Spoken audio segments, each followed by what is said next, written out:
Your mother believed you could do anything. Anthony stood at the dining table, looking at his 8-year-old twin sons.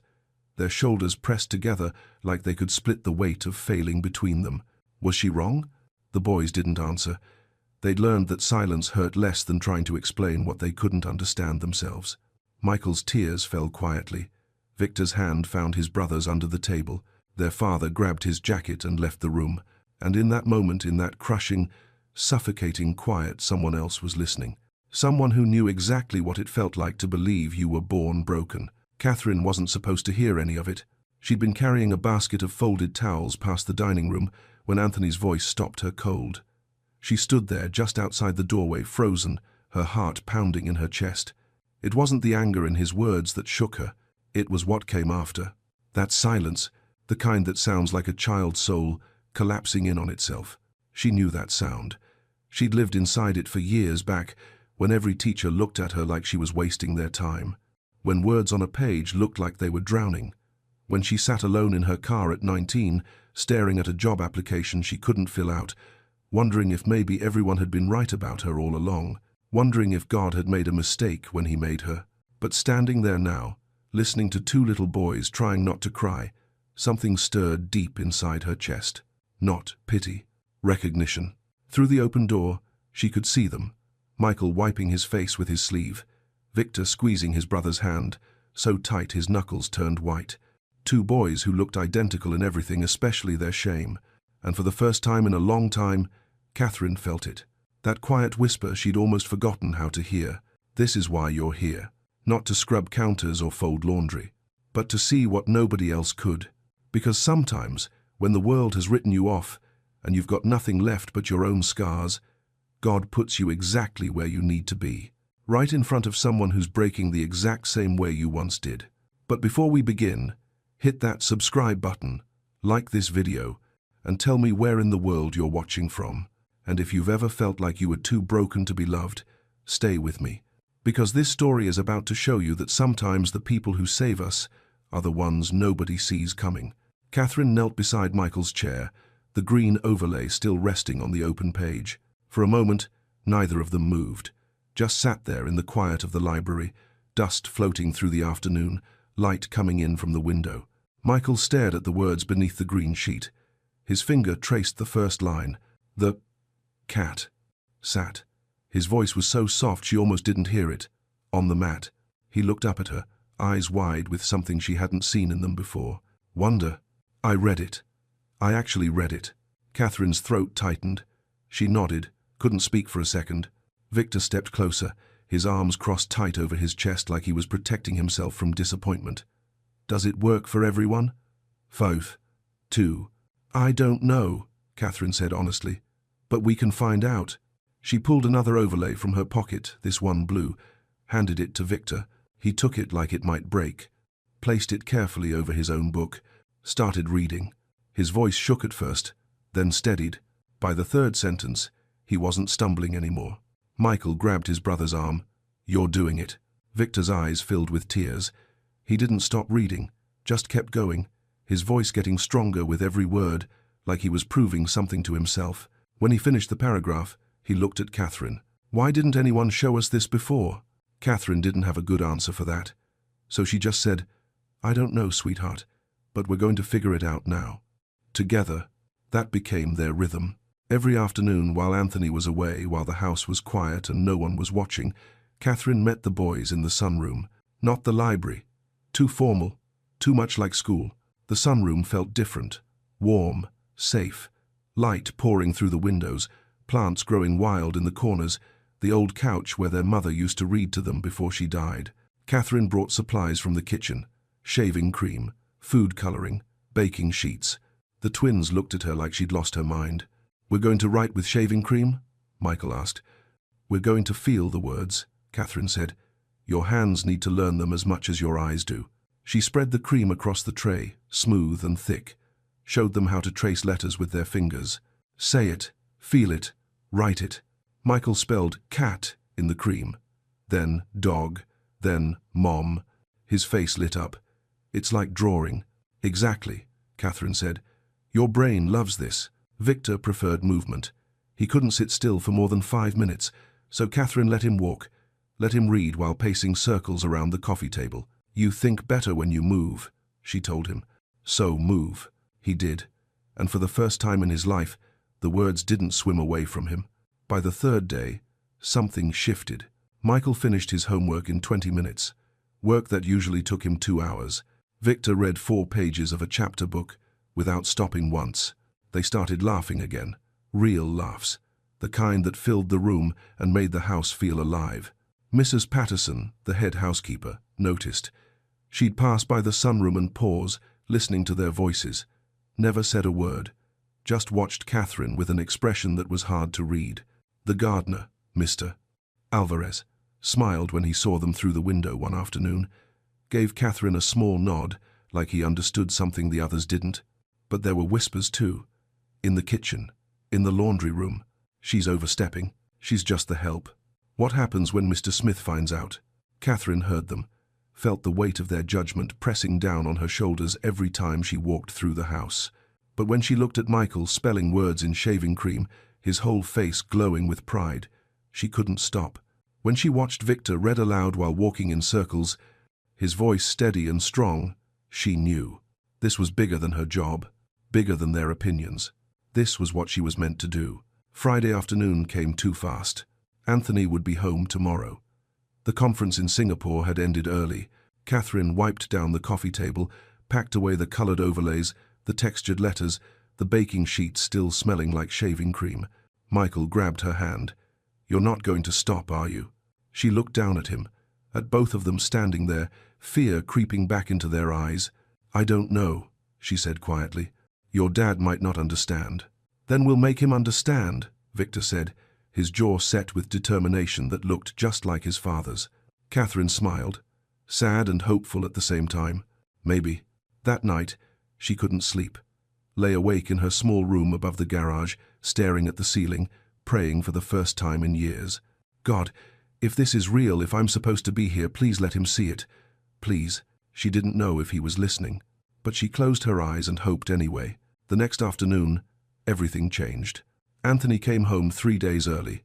No warning, no phone call. Just walked through the front door at 2 o'clock, exhausted from the flight, wanting nothing more than silence and sleep. He heard laughter coming from the sunroom. His son's laughter. He hadn't heard that sound in over a year. He set down his briefcase, walked toward the noise, pushed open the French doors, and froze. Catherine sat between the twins at the coffee table. Michael had shaving cream spread across a baking tray in front of him, tracing the word "believe" with his finger. Victor was mid-stride, walking his usual circle around the couch, reading aloud from a book about dinosaurs. All 3 of them were smiling, and Anthony, standing in the doorway, travel bag still slung over his shoulder, couldn't move. The table was covered, colored plastic sheets, letter tiles with different textures, headphones connected to an audiobook, a mess of learning that looked nothing like the rigid tutoring sessions he'd paid thousands for. "What the hell is this?" The words came out sharper than he meant them to. Catherine's heart dropped into her stomach. She stood quickly, hands already reaching for a towel to wipe the cream away. "Mr. Smith, I can explain. You're the housekeeper." His voice was tight, confusion twisting into something harder. "I hired you to clean, not to." "Dad, wait." Victor's voice cut through the air like a crack of lightning. He stepped forward, the book still clutched in his hand, his whole body trembling. "I read 12 pages today." Tears filled his eyes. 12, without stopping once. Anthony stared at his son, at the boy who hadn't finished a single chapter book in 2 years.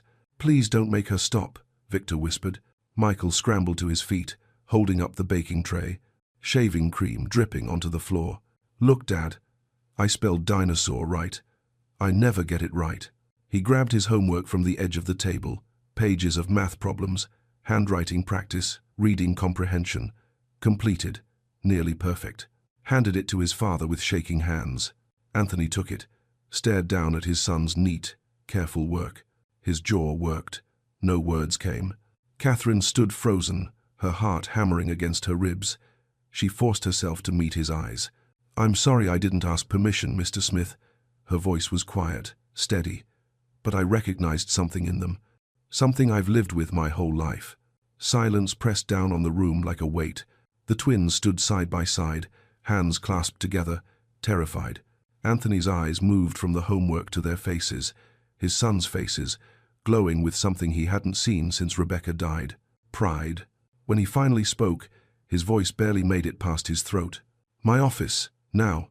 He turned and walked away, his footsteps heavy on the wood floor. Catherine's stomach twisted into knots. The boys looked up at her, their faces crumpling. "I'm sorry," she whispered, kneeling down between them. "I'm so sorry." Michael threw his arms around her neck. Victor buried his face in her shoulder, and for a moment, Catherine just held them, feeling their small bodies shake, wishing she could protect them from what was coming. The walk to Anthony's office felt like walking to her own execution. Every step down that long stretch toward his door, Catherine's mind raced. She'd be fired. Of course she'd be fired. She'd overstepped, broken trust, done exactly what she'd been warned not to do her whole life, tried to be more than she was allowed to be. She knocked. "Come in." Anthony sat behind his desk, laptop open in front of him. His jacket was off, tie loosened, sleeves rolled up, but his face, she couldn't read it. "Sit." She sat, folded her hands in her lap to keep them from shaking. Long, suffocating silence. Finally, he spoke. "Tell me exactly what you did with my sons." Not angry, not accusing, just tired, and something else she couldn't name. Catherine took a breath, then another. "I saw dyslexia," she said quietly. "Classic signs, the way they reverse letters, how long it takes them to process words, the way Michael shuts down when he's overwhelmed, the way Victor can't sit still because his brain needs movement to focus." She paused. "I recognized it because I have it too." Anthony's eyes flickered. Surprise, maybe disbelief. She kept going. "I failed out of 3 schools before I turned 18. Teachers told me I'd never amount to anything, that I was slow, lazy, wasting everyone's time." Her voice steadied. "I didn't learn to read properly until I was 23. A woman at a community literacy program taught me using the same methods I used with your sons." She leaned forward slightly, her hands gripping the edge of the chair. "Mr. Smith, your boys aren't failing because they're not trying. They're failing because nobody's taught them in the language their brains actually speak. Every tutor you hired taught the same way, the way that works for most kids. But not for them. Not for brains like theirs." Anthony was quiet. His fingers drummed once against the desk, then stopped. He turned his laptop screen toward her. Security footage. The sunroom camera. His sons laughing. Engaged. Confident. Learning. "I haven't seen them smile like that since." His voice cracked. He cleared his throat. "Since their mother died." Catherine's chest tightened. Anthony stood abruptly, walked to the window, stood there with his back to her, shoulders rigid. "I thought if I pushed harder," he said, voice low, "hired better tutors, spent more money, I thought I could fix them." He turned around, and for the first time, Catherine saw it. The grief, the guilt, the weight of a father who'd been drowning and didn't know how to ask for help. "But they were never broken, were they?" "No," Catherine whispered. "They never were." Anthony crossed his arms, looked at her really, looked at her like he was seeing her for the first time. "I need you to teach me what you're doing." Catherine blinked. "Sir? Teach me." His voice was raw, desperate. "Teach me how to see my own sons." Anthony didn't sleep that night. Catherine left his office around 7, quietly, still unsure if she had a job in the morning. The boys had already eaten dinner with Mrs. Patterson mac and cheese, their favorite, and been sent upstairs to bed early. The house fell into its usual evening silence. But Anthony's office light stayed on. He sat at his desk, laptop glowing in the darkness, and started searching. Dyslexia symptoms in children. Dyslexia versus learning disability. How to recognize dyslexia in twins. Article after article. Research study after research study. Videos of children learning to read using colored overlays. Testimonials from parents who'd spent years thinking their kids were lazy, unmotivated, broken. The words on the screen blurred together. He clicked on a diagnostic checklist. "Does your child reverse letters like B and dude?" "Yes." Michael did that constantly. "Does your child avoid reading aloud?" "Yes, both of them." "Does your child have difficulty with spelling, even simple words?" "Yes." "Does your child seem intelligent in conversation but struggle with written work?" Anthony's hand stopped moving on the mouse. "Yes." "God?" "Yes." They could talk about anything: space, dinosaurs, how engines worked. They asked questions that stunned him sometimes with their depth, but put a worksheet in front of them, and they shut down completely. He kept reading. One article mentioned that dyslexia often went undiagnosed in children from wealthy families because parents could afford tutors who just worked harder, pushed longer, drilled the same methods over and over without ever asking why the child wasn't learning. Anthony's stomach turned. He opened another tab, searched for the tutors he'd hired over the past 2 years. Not one of them specialized in learning disabilities. Not one. He'd spent $50,000 on people who were teaching his sons the wrong way, and he'd blamed Michael and Victor for not trying hard enough. His throat tightened. He pulled up the security footage again, watched his sons in the sunroom with Catherine. Really watched this time. The way Michael's whole face changed when he traced letters in the shaving cream, the joy in Victor's voice as he paced and read without stumbling, the way they looked at Catherine not like a housekeeper, not like a tutor, like someone who saw them. Anthony's hands started shaking. He pushed away from the desk, stood up, paced to the window, stared out at the dark yard, the pool lights reflecting off the water. Rebecca's face came to him, the way she used to watch the boys when they were younger, that crease between her eyebrows when she was worried about something. "Anthony, I think something's different about how they learn," she'd said once, maybe a year before the accident. "I don't think they're just being difficult." He'd brushed it off, told her they were fine, just needed more discipline, more structure. And then she died. And he never got to tell her she was right. His chest cracked open. He sank into the chair by the window, buried his face in his hands, and for the first time since the funeral, Anthony Smith let himself break. He cried for his sons, for the years he'd spent pushing them when he should have been listening, for Rebecca, who'd known something was wrong and never got the chance to fix it, for every time he'd made his boys feel like failures when they were just trying to survive. By dawn, Anthony's eyes were swollen and dry. He hadn't slept, hadn't moved from the chair except to pour himself coffee that had gone cold hours ago. But he'd made a decision. At 7:30, he called his assistant. "Cancel everything for the next 2 weeks. I don't care what it is. Cancel it." At 8, he found Catherine in the kitchen, washing breakfast dishes. She turned when she heard his footsteps, her face guarded. He must have looked like hell. He felt like it. "I stayed up all night," he said, his voice rough, "reading about dyslexia, about how kids like mine." He stopped, corrected himself, "about how my sons learn." Catherine set down the dish she was holding. "I need to get them tested," Anthony continued, "professionally, by someone who actually knows what they're looking at." "That's good," Catherine said softly. "That's really good. And I need you there." He looked at her directly. "When they do the testing, when we get the results, I need you to help me understand what it all means." Catherine hesitated. "Mr. Smith, I'm not a doctor.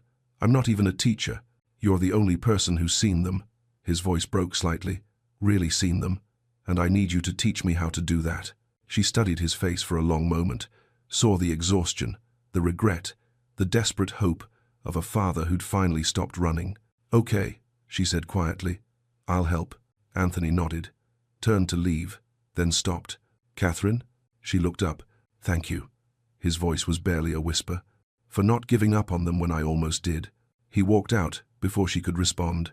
Catherine stood alone in the kitchen, her hands still wet from the dishes, tears sliding down her face. For the first time since she'd arrived at this house, she let herself believe that maybe, just maybe, God had put her exactly where she was supposed to be. Dr. Sarah Chen arrived on a Tuesday morning. Anthony had hired the best educational psychologist in the state, someone who specialized in learning disabilities, who'd worked with hundreds of children like his sons. Catherine watched from the kitchen window as the doctor pulled up in a silver sedan, carrying a leather bag and a calm expression that suggested she'd seen this 1,000 times before. The twins were already nervous. They'd barely touched their breakfast. "What if she says we're stupid?" Michael whispered to Catherine while she cleared their plates. Catherine knelt beside his chair, looked him straight in the eyes. "She won't, because you're not. But what if the tests say, the tests are going to show what I already know?" Her voice was steady. "Sure, that your brains are brilliant. They just work differently." Victor stood by the window, arms crossed, watching his father talk to Dr. Chen on the front steps. "He looks scared," Victor said quietly. Catherine glanced out. Anthony's shoulders were tense, his hands shoved deep in his pockets, a posture she'd never seen on him before. "He is," she said, "but not of you. He's scared he missed this for too long." Victor turned to look at her. "You think he feels bad?" "I think he feels everything." The testing took 6 hours.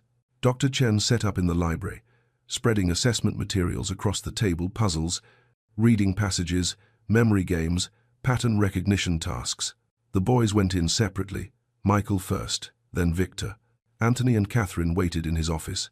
Neither of them knew what to do with the silence. Catherine sat on the edge of the couch, hands folded in her lap, trying not to watch the clock. Anthony stood by the window, pretending to read emails on his phone, but she could see he wasn't actually looking at the screen. An hour passed, then 2. "Do you think they're okay in there?" Anthony finally asked, his voice tight. "Dr. Chen knows what she's doing," Catherine said. "And the boys are stronger than you think." Anthony turned to look at her. "Really look at her? You care about them?" It wasn't a question, just an observation. Catherine met his eyes. "Yes." "Why?" The question hung in the air between them. Catherine thought about lying, about saying something polite and distant, but she was tired of pretending she didn't feel what she felt. "Because nobody cared about me," she said quietly. "When I was their age, when I was failing and teachers were giving up, and I thought I was the problem." Her voice caught. "Nobody fought for me. Nobody looked closer. And I spent 15 years believing I was broken." She looked down at her hands. "I don't want them to spend 15 years believing that." Anthony was quiet for a long time. Then he crossed the room and sat down in the chair across from her, not behind his desk, not standing above her, just there, close enough that she could see the exhaustion in his face. "I'm sorry," he said. Catherine looked up, confused. "For what?" "For whatever they did to you. Whoever made you feel that way." His jaw tightened. "And for almost doing the same thing to my sons. You didn't know?" "I should have." His voice was raw, honest. "Rebecca tried to tell me, and I didn't listen. I was too busy, too distracted, too convinced that if I just pushed hard enough, everything would fall into place." He rubbed his face with both hands. "I've spent 3 years trying to be both parents, trying to fill the space she left, and I've failed at all of it."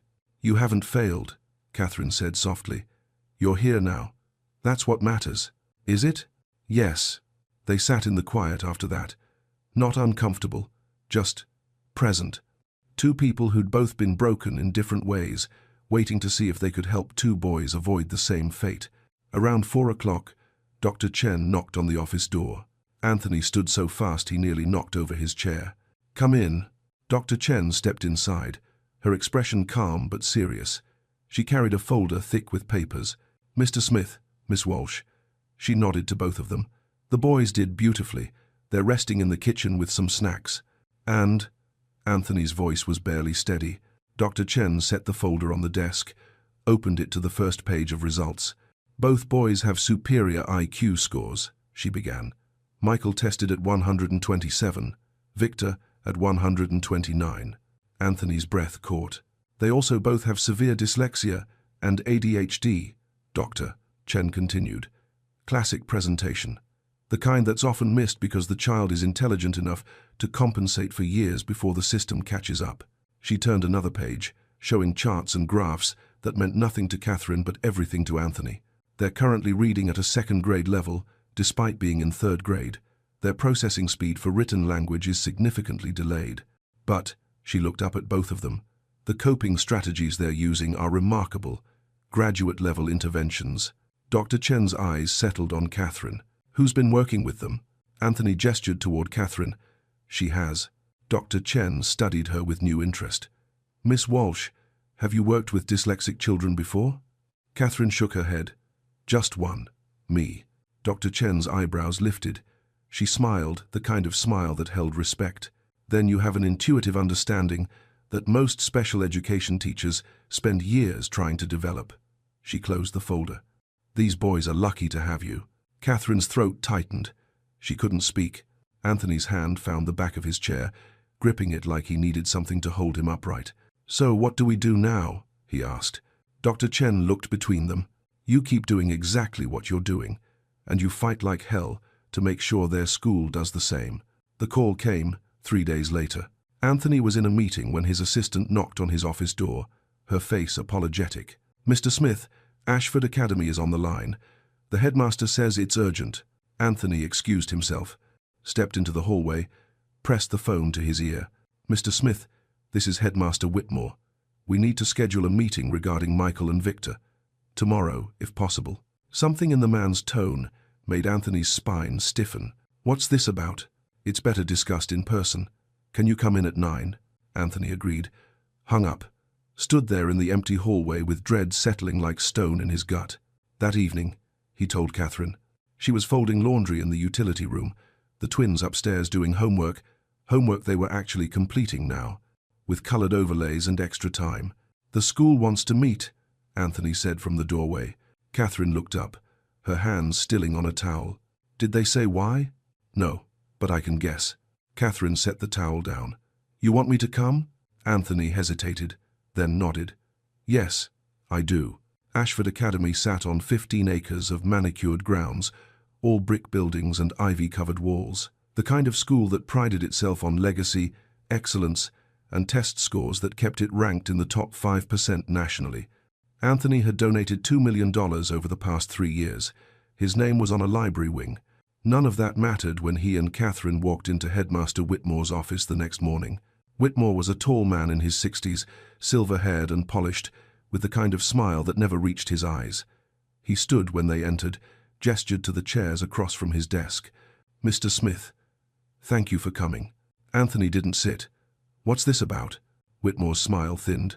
"Please, sit. This won't take long." Anthony sat. Catherine stayed standing by the door until Anthony looked back at her, nodded toward the empty chair beside him. She sat. Whitmore folded his hands on his desk. "Mr. Smith, we've been reviewing Michael and Victor's academic progress, or lack thereof, and the board has made a recommendation, which is, we believe it would be in the boys' best interest to repeat 3rd grade, or alternatively, transfer to an institution better equipped to handle their special needs." The words landed like a slap. Anthony's jaw tightened. "Special needs? They've failed multiple assessments, Mr. Smith. Their reading and writing scores are significantly below grade level. Ashford Academy maintains a standard of excellence, and my sons have dyslexia." Anthony pulled Dr. Chen's report from his bag, dropped it on the desk, "and ADHD, both diagnosed by one of the top educational psychologists in the state." Whitmore glanced at the report, but didn't pick it up. "Yes, well, that's precisely why we're recommending a transfer. We're not a special education facility." "They don't need a special education facility." Anthony's voice was rising now. "They need teachers who understand how they learn. Mr. Smith, with all due respect, Ashford has a reputation to maintain. Our test scores—" "Your test scores?" Anthony leaned forward. "You're talking about kicking out my sons because of your test scores?" Whitmore's expression hardened. "We have standards. Your son's performance affects our rankings, our college placement statistics. They're 8 years old." "Yes, and already 2 years behind." Catherine's hands gripped the arms of her chair. She wanted to speak but didn't know if she had the right. Anthony saw her hesitation, looked at Whitmore. "Miss Walsh has been working with my sons. In 2 weeks, they've made more progress than they did in 2 years of your teaching." Whitmore's eyes flicked to Catherine, dismissive. "Miss Walsh is your housekeeper, correct?" Catherine felt the words like a blade. "Yes," she said quietly. "Then I'm sure she means well. But," Whitmore smiled condescendingly, "she's not a certified educator. Her methods, while perhaps well-intentioned, aren't relevant to this proceeding." Something in Anthony's expression went cold. He stood slowly. "Then, let me be clear, Headmaster. I'm withdrawing both my sons from Ashford Academy, effective immediately." Whitmore blinked. "Mr. Smith, I don't think you understand. And I'm withdrawing my $2 million annual donor pledge." The room went silent. Whitmore's face paled. "Now, let's not be hasty. I'm also telling every parent I know exactly why." Anthony's voice was steady now, certain, that this school would rather protect its rankings than teach children how to learn. He turned to Catherine. "Let's go." Catherine stood, her legs shaking. Anthony walked to the door, then stopped, looked back at Whitmore. "My sons don't need a different school. They need people who actually see them, and if you can't do that, then you don't deserve to teach anyone's children." He walked out. Catherine followed, her heart pounding so hard she thought it might break through her ribs. They didn't speak until they reached the parking lot. Anthony stood by his car, hands braced on the hood, breathing hard. Catherine waited, didn't know what to say. Finally, Anthony looked up at her. "Did I just ruin my son's education?" "No," Catherine said softly. "You just saved it." His eyes filled. He turned away, wiping at his face with the back of his hand. "I should have done that 2 years ago. You did it now. That's what matters." They stood there in the morning sun, two people who'd just burned a bridge and had no idea where the road led next. But for the first time in years, Anthony felt something he hadn't felt since Rebecca died. Hope. Anthony couldn't find the twins' baby books. He'd been searching the house for 2 days, wanting to show Dr. Chen their early development records. Catherine had offered to help, moving through storage closets and spare rooms with quiet efficiency. They ended up in the attic. Dust floated through beams of afternoon light. Boxes stacked on boxes, years of life packed away and forgotten. Catherine pulled open a container labeled Rebecca, Personal. Inside, journals, dozens of them. Anthony froze when he saw them. "I didn't know she kept these," he whispered. Catherine started to close the box, sensing she'd stepped into something sacred. But Anthony reached past her, lifted one out. The leather was worn, the pages dog-eared. He opened it to a random entry. His hands started shaking. "What is it?" Catherine asked softly. He didn't answer, just kept reading, his face going pale. Then he sank onto an old trunk, the journal open in his lap. Catherine waited, didn't move, barely breathed. "She knew," Anthony finally said, his voice breaking. Rebecca knew something was wrong. He turned the journal toward Catherine. "Let her read." March 15th. "Michael reversed his B's and D's again today. The teacher says he's not paying attention. But I watched him." Anthony. "He was paying attention. He just can't see them the right way. I need to get them tested. I need to understand what's happening before they start believing they're failing." Catherine's throat closed. Anthony flipped forward. Another entry. June 3rd. "Victor can't sit still during reading time. His teacher called it behavioral issues. But when I let him walk around while I read to him, he remembered every word, every single word. There's something here, something everyone's missing." Another page. September 12th. "I've been researching dyslexia. Everything I'm reading sounds like my boys. I'm calling that specialist next week. Anthony thinks I'm worrying too much. But I know my sons. I know something's different." The date on that entry was 2 weeks before she died. Anthony's shoulders started shaking. Catherine knelt beside him, her hand hovering near his arm, unsure if she should touch him. "She tried to tell me," he whispered. "I remember that conversation. I told her they were fine, that she was overthinking it." His voice cracked completely. "And then she was gone, and I spent 3 years pushing them the same way everyone else did." Tears streamed down his face. "I failed her. I failed them." "No." Catherine's voice was firm. She grabbed his hand without thinking. "You didn't know. You were grieving.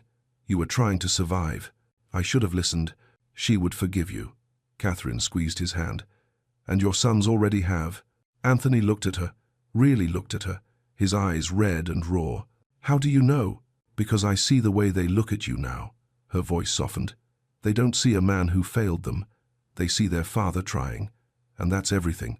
They sat there in the dusty attic light, his hand still in hers, surrounded by boxes of a life that was gone but not forgotten. After a long moment, Anthony pulled another journal from the box, opened it near the end, found an entry dated a month before Rebecca's death. His breath caught. "Listen to this," he said, his voice barely steady. Catherine leaned closer. "October 8th. I had the most beautiful dream last night. Anthony and I opened a learning center for children like ours, a place where kids who learn differently aren't made to feel broken, where teachers actually see them. We called it Hope House. I know it sounds impossible, but maybe one day, when the boys are older, when we understand their needs better, maybe we could do something. Maybe we could help other families who feel as lost as we do right now." Anthony closed the journal carefully, set it on top of the box, covered his face with both hands, and broke. Not the quiet tears from before. This was deeper, years of grief and guilt and regret pouring out of him in waves.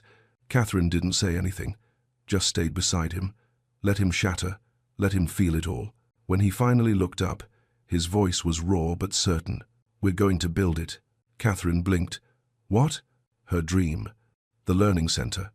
He looked at her with eyes that were still wet but suddenly clear. "We're going to build it for her, for our sons, for every child who needs someone to see them." Anthony. She'd never used his first name before. It slipped out without thinking. That's a huge thing." "I know." He stood, still holding Rebecca's journal. "But you're going to help me. You're going to run it." "I can't. I'm not." "You're exactly who should." He turned to face her fully. "You understand these kids because you were one of them. That's worth more than any degree. But I don't have credentials." "I don't have." "Then we'll get you credentials." His voice was steady now, determined. "I'll pay for your education, whatever it takes. You'll go to school, get your degree, your teaching certification, and when you're ready, we'll open the center together." Catherine stared at him, her mind reeling. "Why would you do that for me?" Anthony's expression softened. "Because you did something for my sons that no one else could. You saw them. And maybe," his voice caught, "maybe that's what Rebecca's been trying to tell me all along, that the people who save us aren't always the ones with the biggest credentials. Sometimes they're just the ones who know what it's like to be broken." Catherine's eyes filled. For the first time in her life, someone was offering her more than she'd ever dared to dream, and she was terrified. But she whispered anyway, "Okay." Catherine sat alone in her room that night, staring at the laptop Anthony had given her. A new laptop, still in the box, for school applications. She'd opened it an hour ago, created an account, pulled up the website for the local community college, but her hands wouldn't move. The cursor blinked in the empty text box. "Tell us about yourself." Catherine had no idea where to start. She was 28 years old, high school dropout, former foster kid who'd lived in her car, a woman who cleaned other people's houses for a living. Who was she to think she could become a teacher? Her finger hovered over the keyboard. Then she closed the laptop, put her head in her hands, and let herself feel the weight of what she'd agreed to. Downstairs, Anthony couldn't sleep either. He sat in the living room, Rebecca's journals spread across the coffee table in front of him. He'd been reading them for hours, learning his wife all over again through her words. She'd been scared too, scared of getting it wrong, scared of failing their sons. But she'd written it anyway, dreamed it anyway. "Maybe we could help other families who feel as lost as we do right now." Anthony traced the words with his finger. "I'm sorry I didn't listen," he whispered into the empty room. "I'm sorry I waited so long." The house settled around him. Quiet, still, but not lonely. Not anymore. Upstairs, he heard footsteps. Catherine, moving around in her room. He wondered if she was as terrified as he was. The next morning, Catherine came down early to start breakfast. She found Anthony already in the kitchen, coffee brewing, the twins' lunchboxes lined up on the counter. He looked up when she walked in. "Couldn't sleep?" he asked. "No." She moved to the sink, started washing her hands out of habit, even though there was nothing to clean yet. "You?" "Not really." They stood there in the pre-dawn quiet, two people who'd promised each other something impossible and were now facing the reality of it. "I don't know if I can do this," Catherine said finally, her voice barely above a whisper. Anthony set down his coffee cup. "What part?" "Any of it." She turned to face him. "College, teaching, running a center. I failed out of school 3 times, Anthony. What if I fail again?" "You won't. You don't know that." "Yes, I do." He moved closer. "Because this time, you're not doing it alone. And this time, you actually want it." Catherine's eyes filled. "What if I'm not good enough?" "You already are." His voice was steady. "Sure. My sons are proof of that." She looked down, trying to blink back tears. Anthony hesitated, then reached out and gently lifted her chin, so she had to meet his eyes. "Catherine, you spent your whole life being told you weren't enough, but you are. You always have been, and I need you to start believing that." A tear slipped down her cheek. "I'm scared." "So am I." He dropped his hand. "I'm terrified I'll mess this up, that I'll fail Rebecca's dream, that I'll let my sons down again." "You won't." "Then we won't." He smiled slightly. "We'll just have to be scared together." Footsteps sounded on the stairs. The twins appeared in the doorway, hair messy, still in their pajamas. "Why are you both up so early?" Michael asked, rubbing his eyes. Catherine quickly wiped her face. Just making breakfast. Victor studied them both with the kind of knowing look that 8-year-olds sometimes have. Were you crying? Catherine started to deny it, but Anthony spoke first. We were talking about big changes. Sometimes, big changes are scary. Michael walked over to Catherine, wrapped his arms around her waist. Is it good scary or bad scary? Catherine's throat tightened. She knelt down so she was eye level with him. Good scary, she said softly. The kind that means something beautiful might happen if we're brave enough. Victor came closer. Are you going somewhere? No, sweetheart. I'm staying. But I'm going to go to school, to learn how to be a real teacher. You're already a real teacher, Victor said matter-of-factly. Michael nodded. The best one we ever had. Catherine pulled them both into a hug, her eyes closing against fresh tears. Over their heads, she met Anthony's gaze. He was watching them with an expression she couldn't quite name. Grief and gratitude mixed together, love for his sons, and something else, something that looked almost like hope. Pancakes? He asked quietly. Catherine smiled through her tears. Pancakes. That afternoon, Catherine opened the laptop again. This time, she started typing. My name is Catherine Walsh. I learned to read at 23 years old. For most of my life, I believed I was broken, that my brain didn't work the way it was supposed to, that I would never be more than I was. Then I met 2 boys who were breaking the same way I once did, and I realized something. I wasn't broken. I was just learning in a language no one had taught me yet. I want to become a teacher so I can be for other children what no one was for me, someone who sees them, really sees them, not as problems to fix, but as people who just need someone to believe in them first. She paused, read it over, then hit submit before fear could stop her. The application went through. Catherine closed the laptop slowly, put her hand over her heart and felt it beating hard and fast, and whispered a prayer she hadn't prayed in years. God, if this is real, if this is what you want from me, please don't let me fall. The house was quiet around her, but somewhere deep inside, where faith lives even when you've forgotten it's there, she felt something settle, not certainty, but peace. And for now, that was enough. 4 months passed like breathing. Catherine enrolled in community college, night classes, online courses, weekends buried in textbooks while the twins did their homework beside her at the kitchen table. Some nights she wanted to quit, stared at essays she'd rewritten 5 times and still didn't think were good enough, called herself foolish for thinking she could do this at 28 when she'd failed so completely at 18. But then Michael would look up from his reading and say, "You spelled that wrong," pointing at her paper with a grin, and she'd laugh. Fix it. Keep going. The twins transferred to a small progressive school across town. Smaller classes. Teachers trained in learning differences. Accommodations written into their education plans. Extra time, colored overlays, oral testing options. Within 6 weeks, both boys passed their first full exam. Catherine was there when Anthony got the email from their teacher. Watched his face go still, then crumble, then light up all at once. He showed her the screen with shaking hands. Michael, 87%.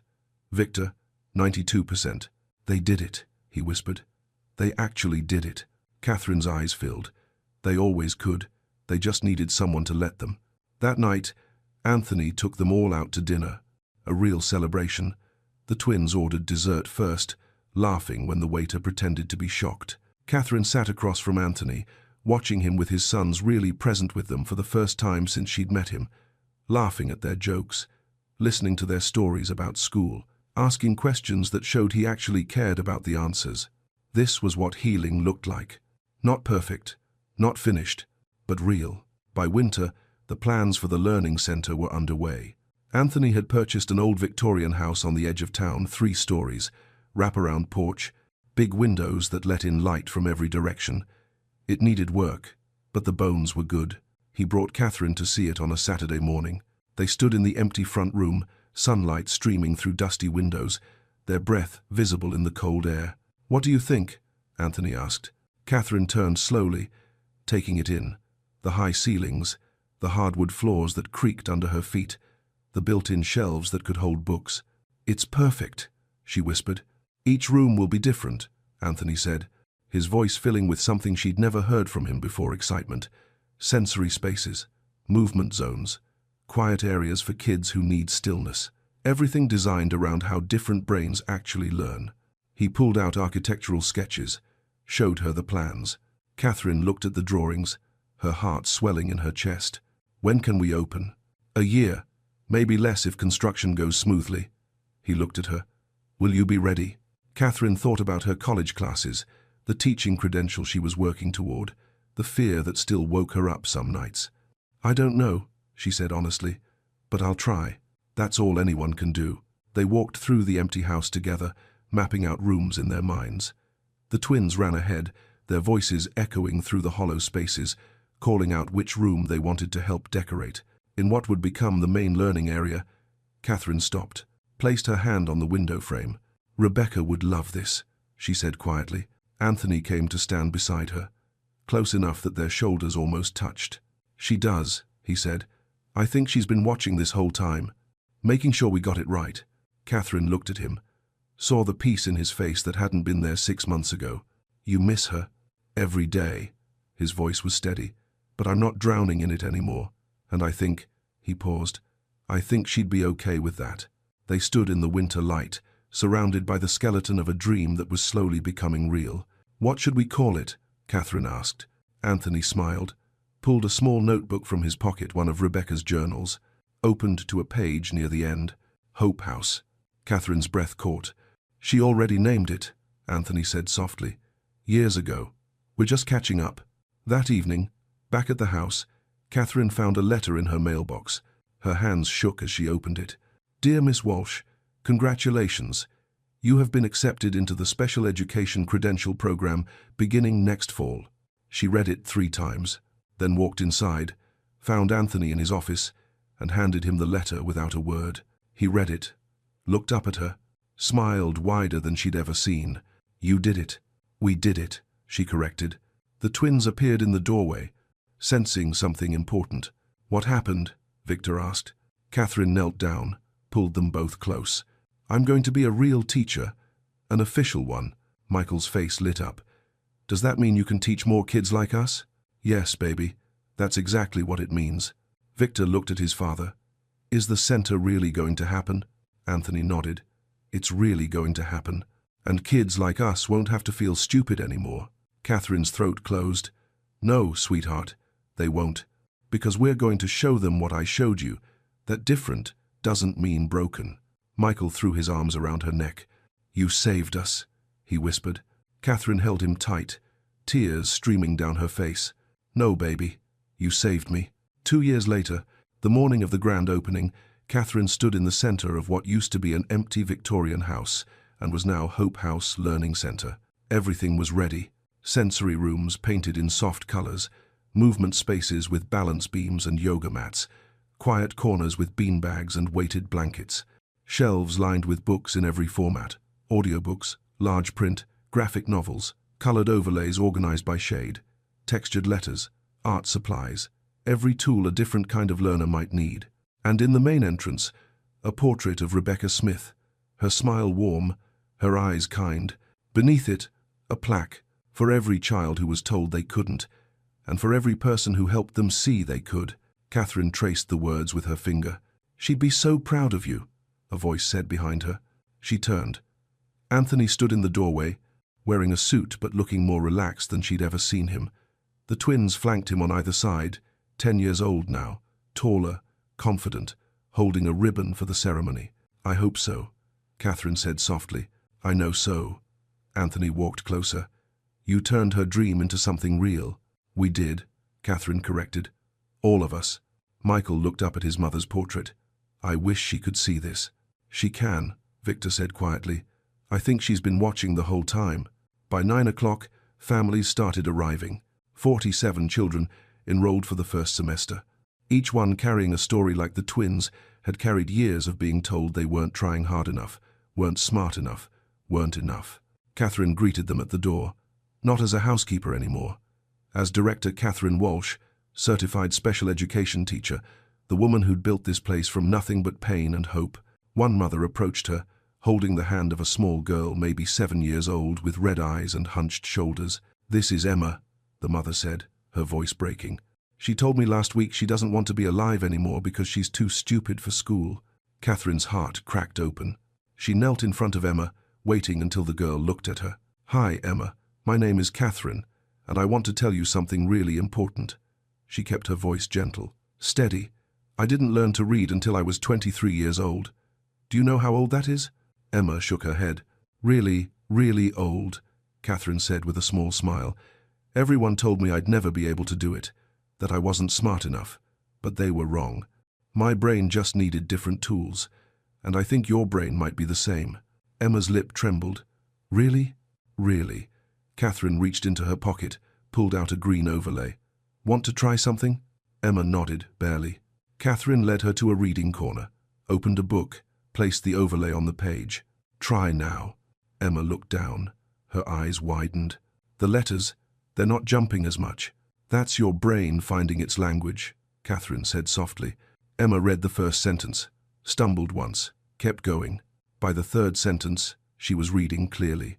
When she finished the paragraph, she looked up at Catherine with tears streaming down her face. "I did it." "You did," Catherine whispered, "and you're going to do it again, and again, until you stop being surprised by how brilliant you are." Emma threw her arms around Catherine's neck. Behind them, the mother covered her mouth, sobbing. Anthony watched from across the room, his own eyes wet. The ribbon-cutting ceremony happened at noon. Catherine stood beside Anthony on the front porch, the twins between them, holding giant scissors. Reporters had come, local news cameras, parents and children filling the yard. Anthony spoke first. "My wife Rebecca believed every child deserves to be seen for who they are, not who they can't be. She knew our sons needed something different. And if she were here, she'd tell you that this center exists because one woman saw what everyone else missed, that different doesn't mean less." He turned to Catherine, his voice thick with emotion. "Catherine, you didn't just save my sons. You honored my wife's dream in ways I never could have alone. Thank you." Catherine's throat tightened. She looked out at the crowd, at all the families who'd come, at Emma standing with her mother, at the twins smiling up at her. "I spent most of my life believing I was broken," she said, her voice carrying across the yard. "That God had made some kind of mistake when he made me. But standing here today, I know the truth. I wasn't broken. I was just being prepared. For this. For them." She gestured to the children. "Every child here deserves to know they're not failing. They're not lazy. They're not stupid. They're just learning in a different language.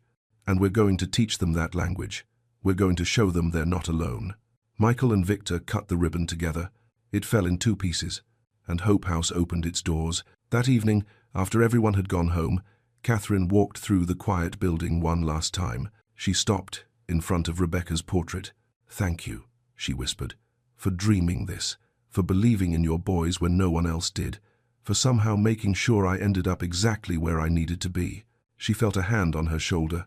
"Anthony, she brought you to us," he said quietly. "I'm sure of it." Catherine turned to face him. "Do you really believe that?" "I do."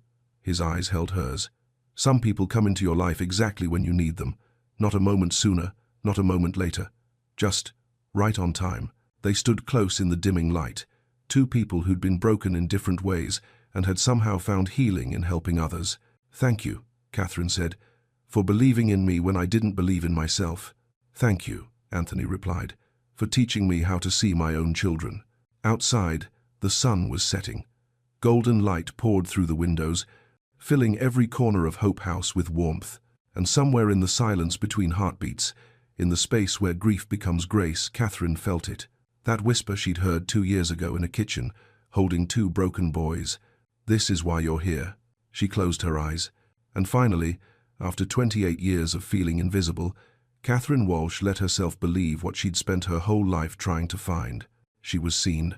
She always had been.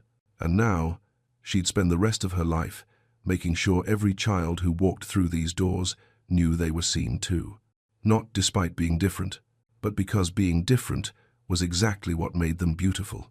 He had given up. After doctors, treatments, therapists, after years of waiting for something to change, nothing ever did. His twin boys were blind. That's what the world told him.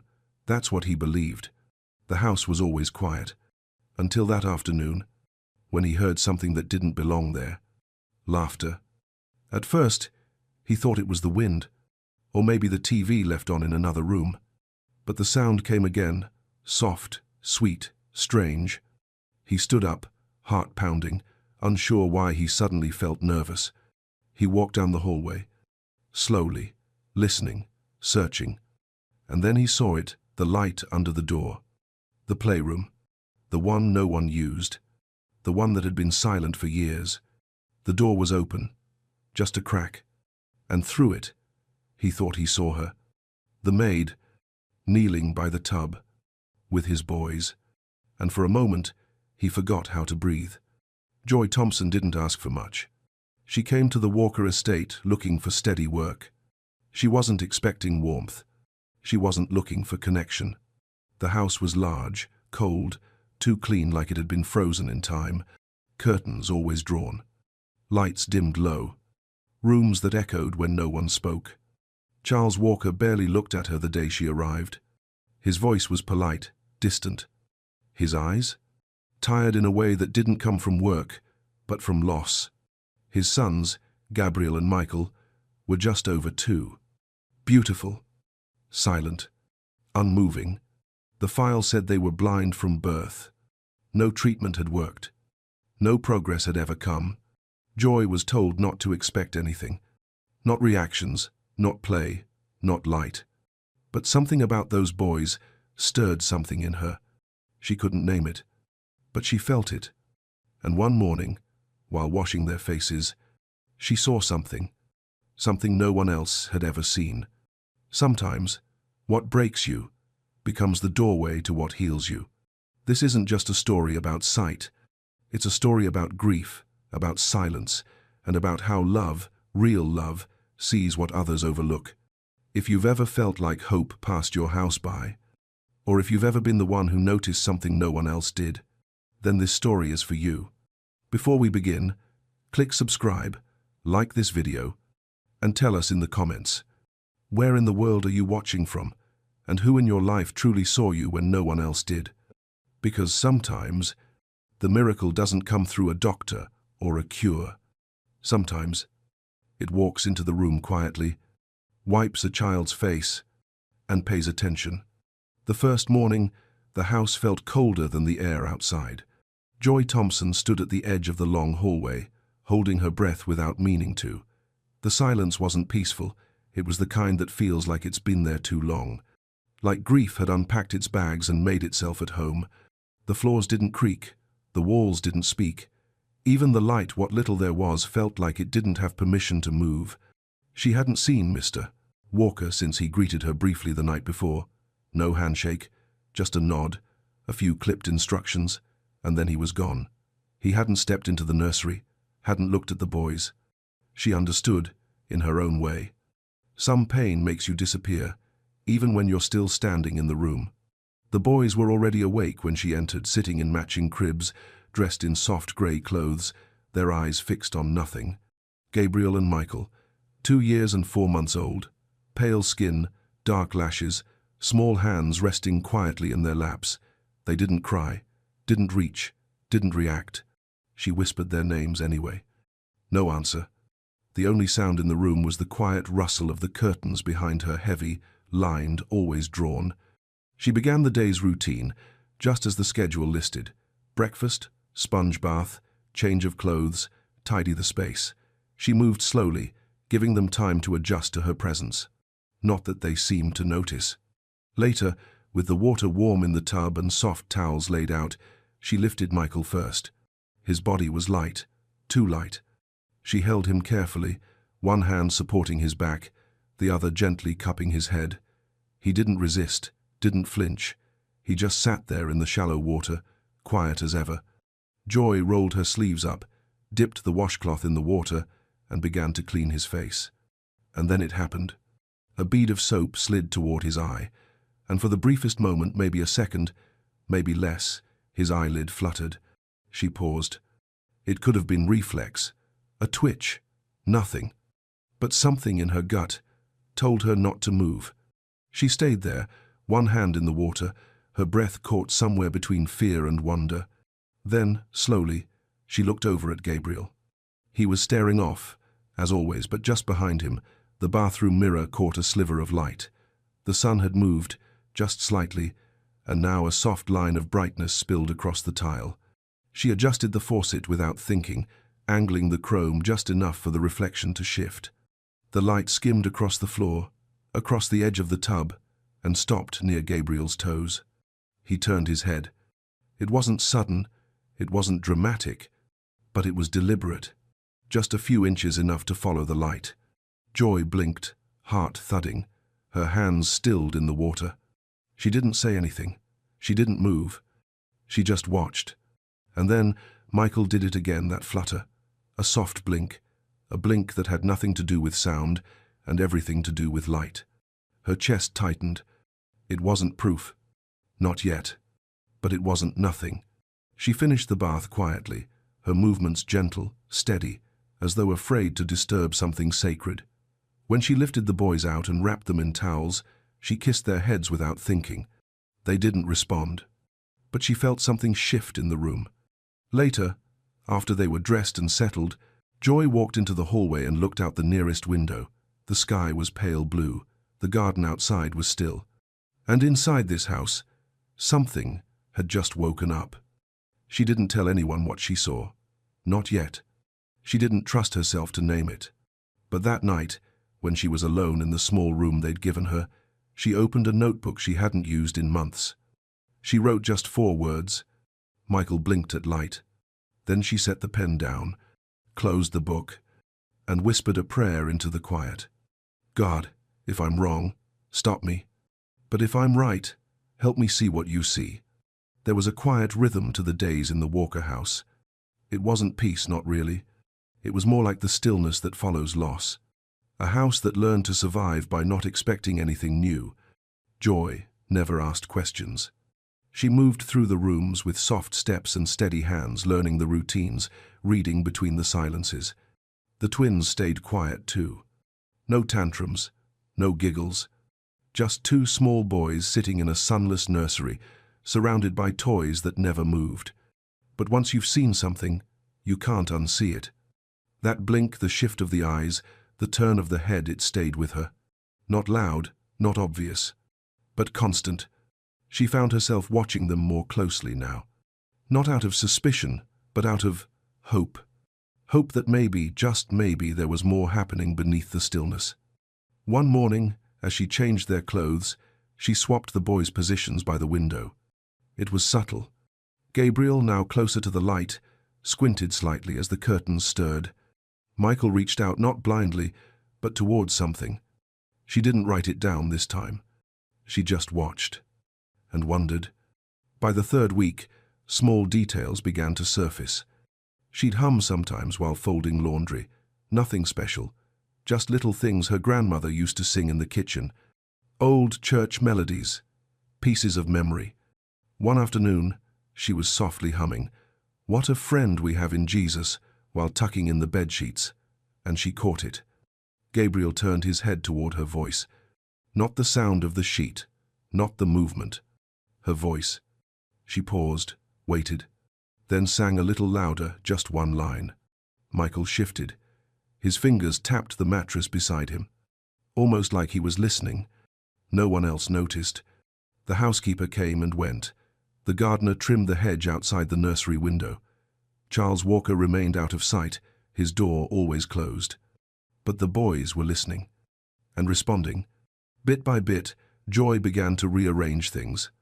A lamp in the corner, a softer bulb. Curtains opened just a little, just enough for light to stretch across the floor in the late afternoon. She said nothing, but she watched, and the boys began to follow. Not every time, not always clearly, but enough. Enough to make her heart ache with questions. One evening, after the boys had been put to bed, Joy passed through the hallway and stopped by the linen closet. Something had been bothering her.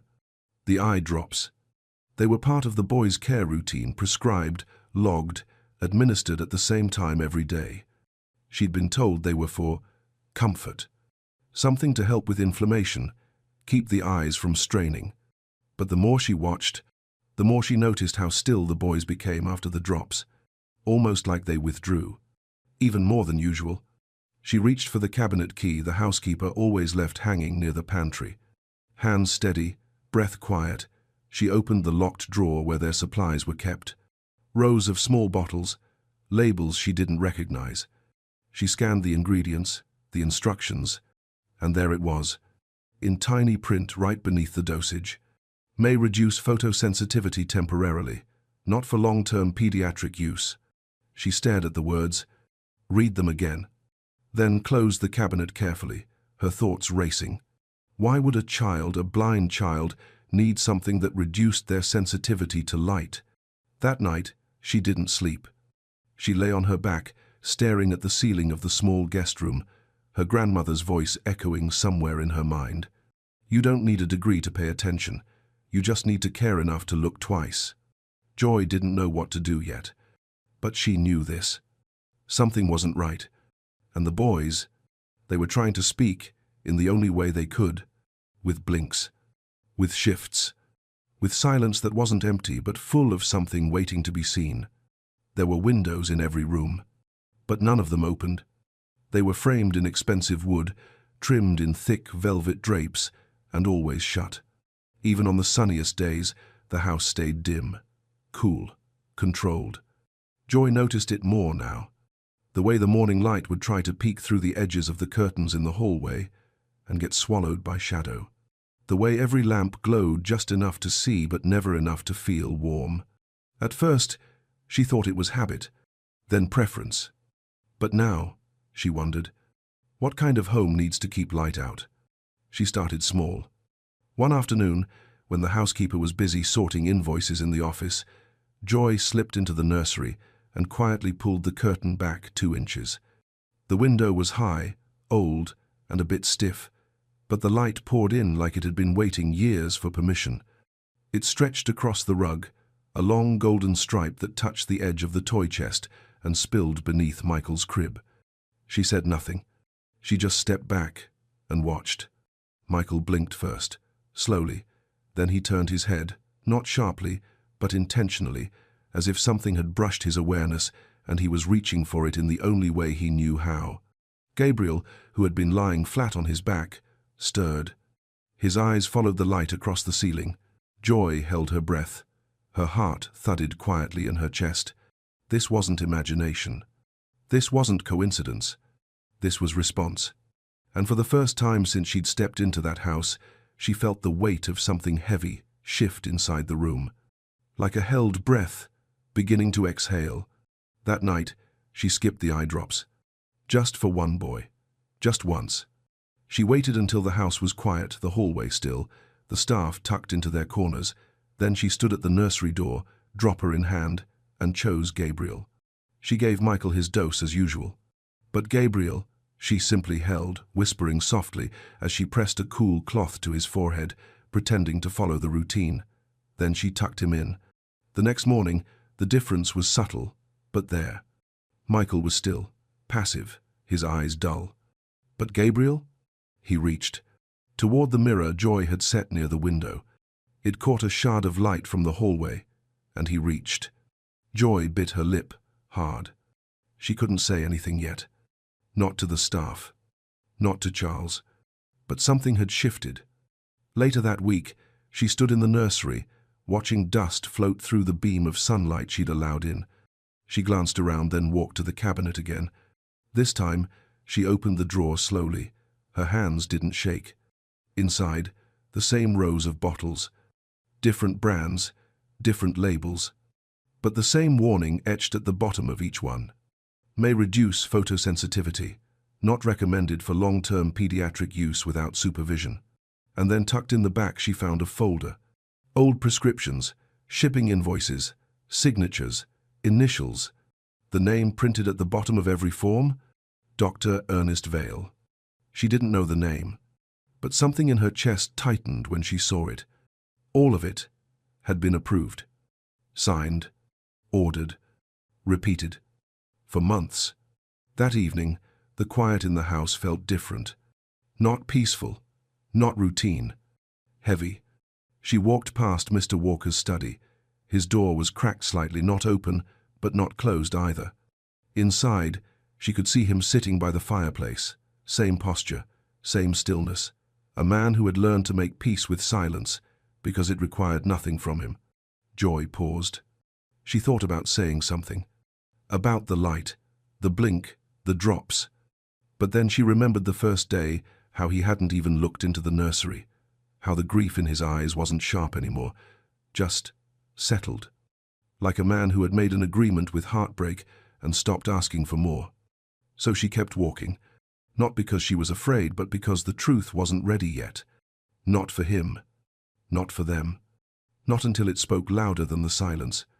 That night, she opened her notebook again. She wrote slowly, carefully, one entry at a time. Opened curtain 2 inches. Light reached crib. Gabriel tracked mirror. No eye drops. Increased response. Found name, Dr. Ernest Vale. Then, at the bottom, in quiet handwriting, they are responding to light. I don't think they're blind. I think someone made them this way. The mirror was small. Just a piece from Joy's old compact, the kind she used to keep in her purse back when life was simpler. She'd cleaned it, dried it, and set it gently on the nursery shelf near the window, where the late afternoon light passed through like a blessing. She didn't tell anyone. Some truths don't come in speeches. They arrive in quiet gestures, like a hand placing a mirror on the floor to see what happens next. It was nearly 5 p.m. The house was still. Dinner was being prepped in the kitchen, the soft clatter of utensils echoing faintly through the vents. The housekeeper had left early that day, and no one else ever came into the nursery this time of day. Just Joy. And the boys. She sat between their cribs, knees folded, the mirror angled just so. A sliver of light caught it, bouncing across the wall, then the floor, then the tiny giraffe toy between them. Gabriel's eyes caught the shimmer first. He blinked once, then again, then turned his face toward it, with a slow, searching motion. Michael followed, his fingers twitching near the rails of his crib. The light danced gently across the bars. His head moved with it. Joy felt her throat tighten, but she stayed still, no sound, no sudden breath. Her hand, steady. Her heart, loud. This was no accident. They were watching. They were seeing. They were reaching for the thing the world said didn't exist. And then, a creak in the hallway. Soft, careful. She didn't look. She didn't need to. Some footsteps carry a weight only grief can make. Even when silent, they say everything. She knew it was him. Charles Walker stood at the threshold of the nursery. He didn't speak. Didn't move. Didn't interrupt. The door was open just wide enough for him to see everything. Joy, sitting on the floor. The mirror in her hand. His sons, eyes lit with something he hadn't seen since the day they were born. Light.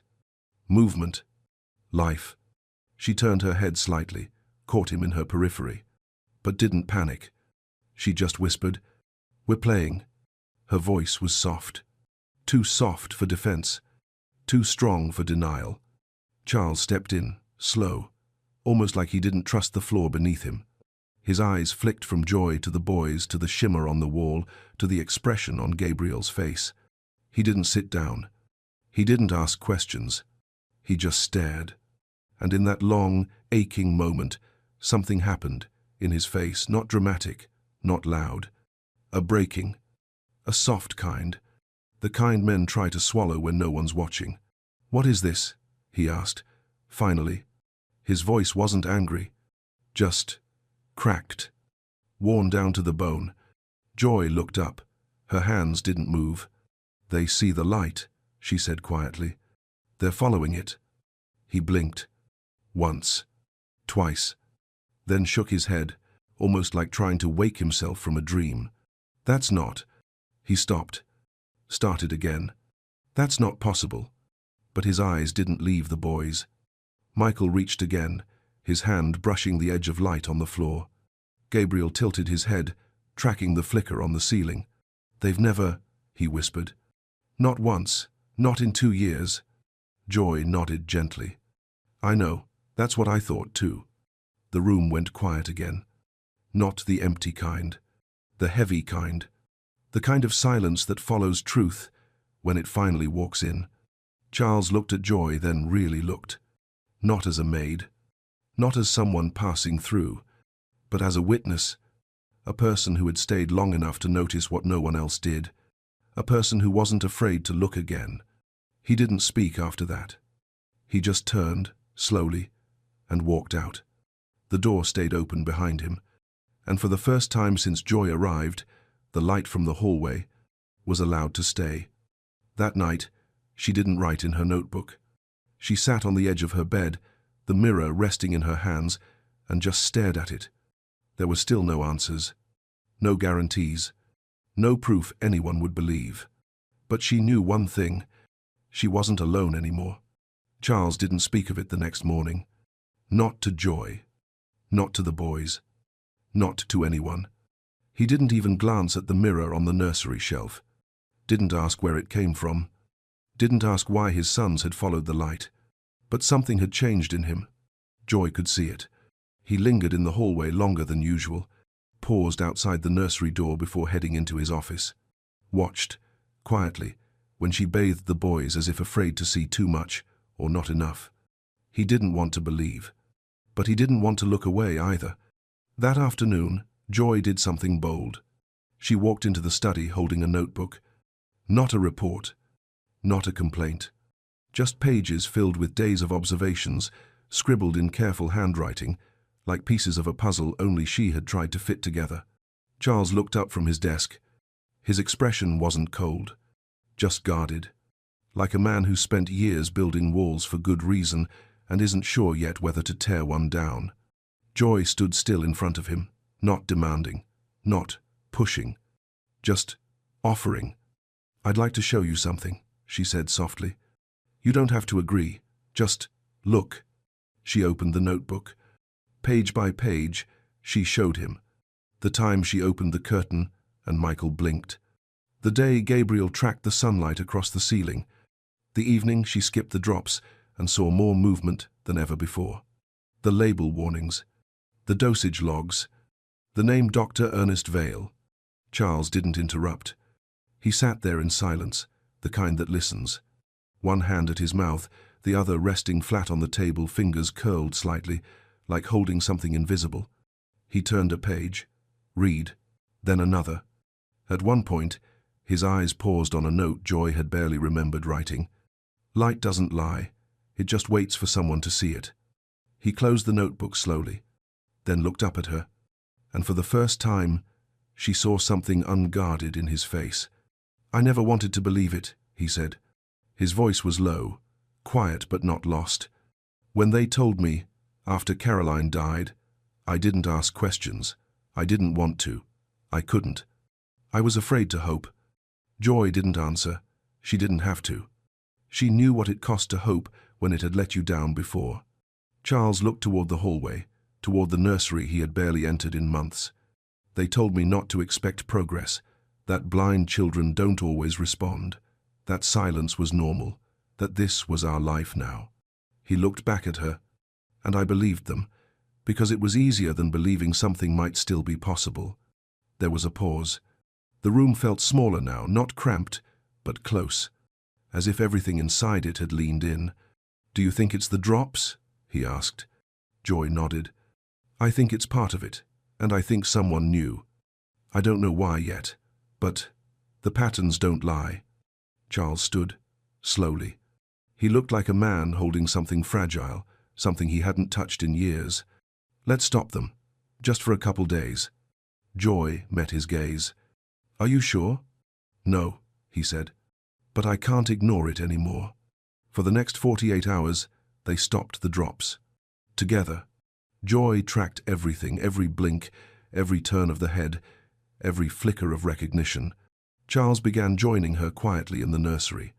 Not with questions, not with control, just presence.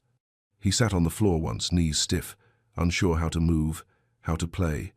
But the boys didn't seem to mind. When Michael reached toward the soft beam of light falling across the rug, Charles whispered, "He sees it." Joy smiled gently. "Yes," she said, "he does." Gabriel squinted at the mirror, then laughed not loudly, but enough to echo. Charles put a hand to his chest, as if something inside had startled awake. That evening, he asked Joy something simple. "Do you believe this was always there, and we just missed it?" She looked at the boys, now curled in their blankets, breathing slow. "I think it was waiting," she said, "for someone to look again." It was Joy's idea. She found the letter decals in a drawer of old toys stuck beneath a broken puzzle box, half yellowed with time. They were meant for windows. Colorful letters, soft adhesive, a child's name, spelled out in light. She held them in her hands for a long time before doing anything. Then one morning, just after breakfast, she walked into the nursery and opened the curtains all the way. For the first time, sunlight flooded the room. Not just a crack or a corner, but full. It hit the cribs, the floor, the books, the mirror on the shelf, and something else too. The dust. Years of it, floating upward like spirits unbottled. Joy stood by the window and pressed the letters softly, one by one, onto the glass. G. A. B. R. I. E. L. Then the next. M. I. C. H. A. E. L. The boys didn't speak, but they watched the light move across their names, watched her hands trace the shapes, watched like they knew on some wordless level that something sacred was happening. And for a moment, it felt like the house was holding its breath. Charles didn't come until later. The nursery was quieter now, sunlight soft and golden, warming the carpet like grace itself had entered through the window. Joy was sitting with the boys, Gabriel curled beside her, Michael on her lap. They were playing with nothing, just the light on the floor, the mirror catching it, bouncing it gently across the rug. Charles stepped in. But this time, he didn't stop at the doorway. He knelt down beside them, slower than usual, his joints stiff, his hands unsure. But he came close, closer than he ever had. Joy glanced up, offering a small smile. He didn't return it. His eyes were locked on the glass, on the names. Then, without looking at her, he spoke. Caroline picked those names. His voice was low, not choked, not shaky, just buried, like someone digging something up they weren't sure they wanted to find. Joy said nothing. She loved angels, he continued, not in a cheesy way, just, she said she wanted names that meant something. He stared at the letters on the window, the way the sunlight cut through them. She died before she ever got to say them out loud. There it was. Not just pain, not just memory, but the breaking. Not with sound, but with stillness. He leaned back against the wall, one hand over his mouth, eyes shining but not falling. Joy didn't speak. She just let it hang. Sometimes silence is the only kind of respect. A few minutes passed. Then Gabriel did something he hadn't done before. He reached up toward the window. His fingers brushed the glass, landed on the G. He held it there. Charles watched, breath tight, lips parted, like a man not ready to breathe again just yet. Then Michael, not to be left behind, scooted forward, a quiet grunt in his throat, and touched the M. They didn't know what the letters meant, but their fingers traced them, like memory. Charles blinked, then whispered, "They've never done that before." Joy finally spoke gently. "They're learning their names." He nodded once, but it broke something anyway. He closed his eyes, exhaled, and for the first time since she met him, Charles looked small. Not weak, not pitiful, just human. Just a man whose life had been too quiet for too long. Later, Joy found him sitting in the sunroom, a room no one used. The curtains had always stayed closed in there. The plants had died long ago.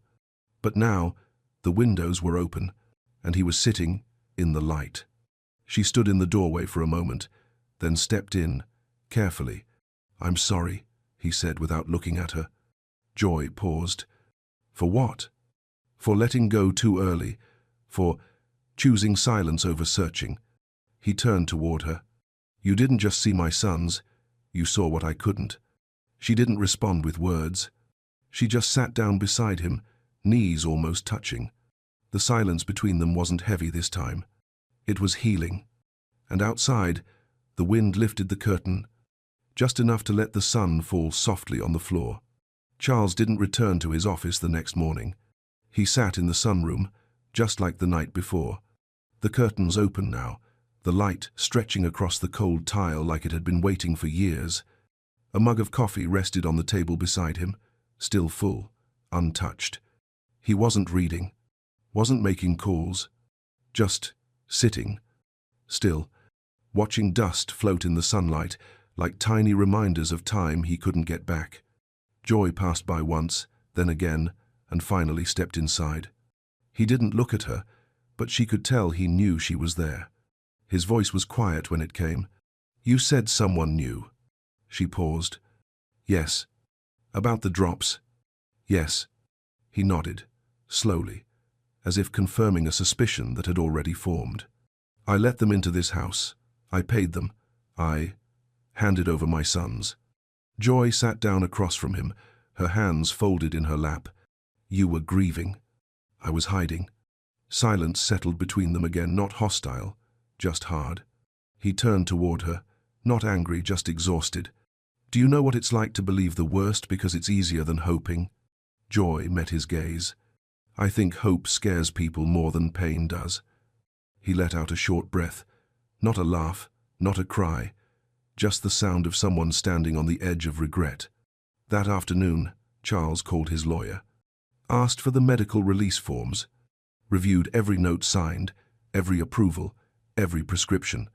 Then he called someone else, a name Joy hadn't heard before, Dr. Ernest Vale. The man on the other end of the call answered with practiced ease, calm, clinical. "Mr. Walker, everything all right?" Charles didn't speak right away. "I want a full breakdown of the boy's prescriptions, every drug, every change, every reason." "Of course, but may I ask what prompted?" "Just send it, by tonight."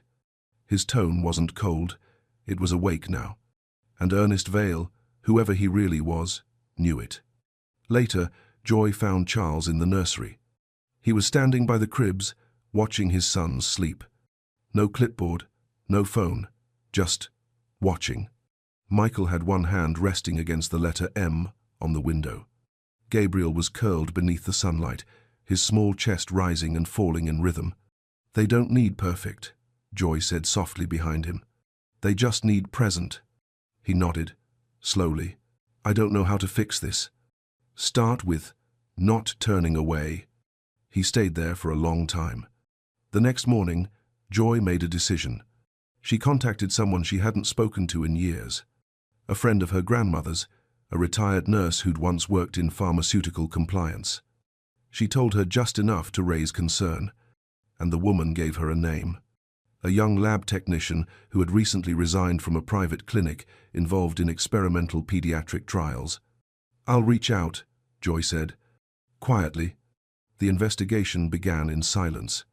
Charles hired a private investigator, discreet, professional. Joy started keeping more detailed notes. Photos, patterns, times, dosage, changes, reactions.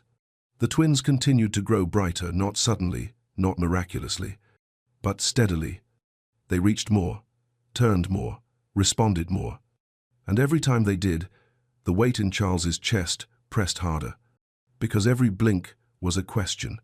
How long has this been possible? What did I miss? What did I allow? One night, just after the twins had gone to sleep, Joy found Charles at the kitchen table. He had the folder open in front of him, the one from Dr. Vale. Pages of prescriptions, notes, authorizations, all signed, all legal, all clean. Too clean. "Nothing here explains anything," he said, flipping through. "They covered it well." "That's how shadows work," Joy said. "They don't need chaos, just quiet." He looked up. "I want to go public. Not yet, but soon." Joy nodded. "We will, when the story's ready, when the truth is loud enough." And then, for the first time, he said their names. Out loud, clearly, Gabriel, Michael. The sound of them caught in his throat, not broken, just heavy with meaning. Joy smiled. They know you're saying it. Do you think they forgive me? She didn't answer right away. She looked at the window where their names still clung to the glass. Letters bent slightly from the sun, but still holding. I think they're waiting. For what? For you to see them, not like the world sees them, not like doctors did, but as your boys. Charles didn't speak, but this time he stayed in the room. The story didn't break with shouting. It started with a photo. Gabriel's hand resting on the letter G. Michael turning toward a beam of light, eyes open, focused, alive. Joy had taken it weeks earlier, not to prove anything, just to remember. But now it became a seed, the kind you plant quietly and pray it grows. Charles gave it to a reporter he trusted, a woman who once wrote about his late wife's foundation, someone who remembered Caroline not as a name in a headline, but as a human being. He didn't give her everything, not yet. Just enough. Enough to start the questions. The article came out on a Wednesday. Born blind or made blind. A Billionaire'S twins and the nurse who noticed. It wasn't sensational. It wasn't cruel. It was curious, the kind of truth that doesn't scream, but lingers. Within 24 hours, the phone started ringing. Lawyers, doctors, journalists, parents. The next day, another article. Then a radio segment. Then a televised interview request, not for Charles, for Joy. She declined. Not yet, she told him. Let the story speak first. The court date came faster than anyone expected. The lab denied everything. The doctor, Dr. Ernest Vale, claimed full legal authority. Every signature, every document, every dose had been approved. Joy testified first. She didn't cry. She didn't waver. She just told the truth moment by moment, memory by memory. She spoke of blinking, light, laughter, the way silence can lie when no one questions it. She spoke of her grandmother's voice. You don't need a degree to pay attention. The courtroom didn't move when she finished. But it didn't need to. Truth doesn't need applause. It just needs to land. Charles took the stand next. For a moment, he didn't say anything. Just stood there, one hand on the edge of the podium, the other resting near his chest, like holding something invisible. I believed what they told me, he began. I didn't ask enough questions. I didn't pay attention. And because of that, my sons were put through something I'll never fully understand. He looked down for a moment, then back up. But someone did pay attention. Not for money, not for recognition. Just because she cared. She saw what none of us saw. And because of her, I got to see my sons for the first time. He didn't speak long, but no one in that room looked away. When the whistleblower came forward, the young technician Joy had reached through her contact, the case cracked wide open. She brought evidence.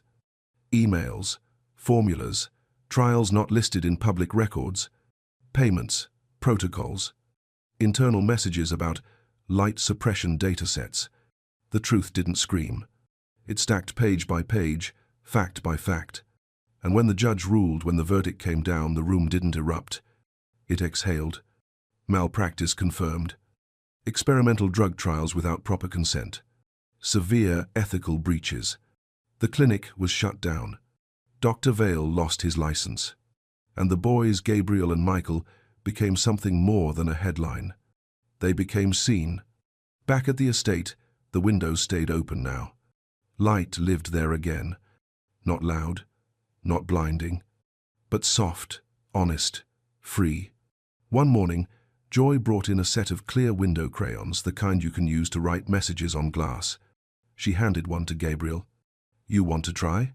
He looked at her eyes, focused, aware, and took it in his small hand. She steadied his grip, helped him make the first letter. J. Michael joined. Scribbled beside it. Joy couldn't tell what he meant to write, but she didn't correct him. It was perfect. Charles stood in the doorway. He didn't interrupt. He just watched, and when Gabriel turned to him, eyes full of light, and smiled, Charles smiled back. "They see you," Joy said gently. He nodded. "And now I see them."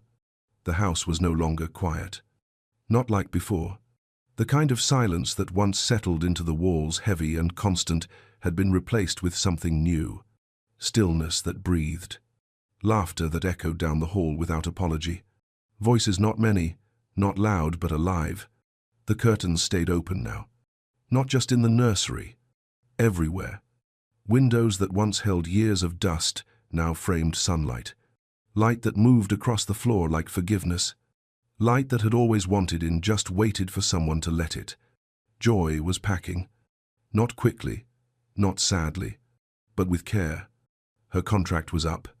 No one had asked her to stay, and she hadn't expected to.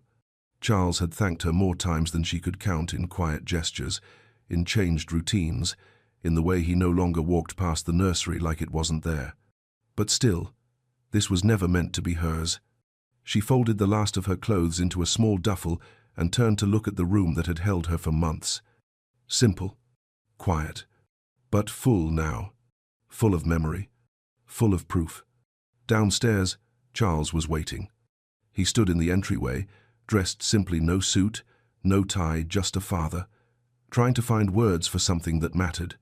When she came down the stairs, he didn't speak right away.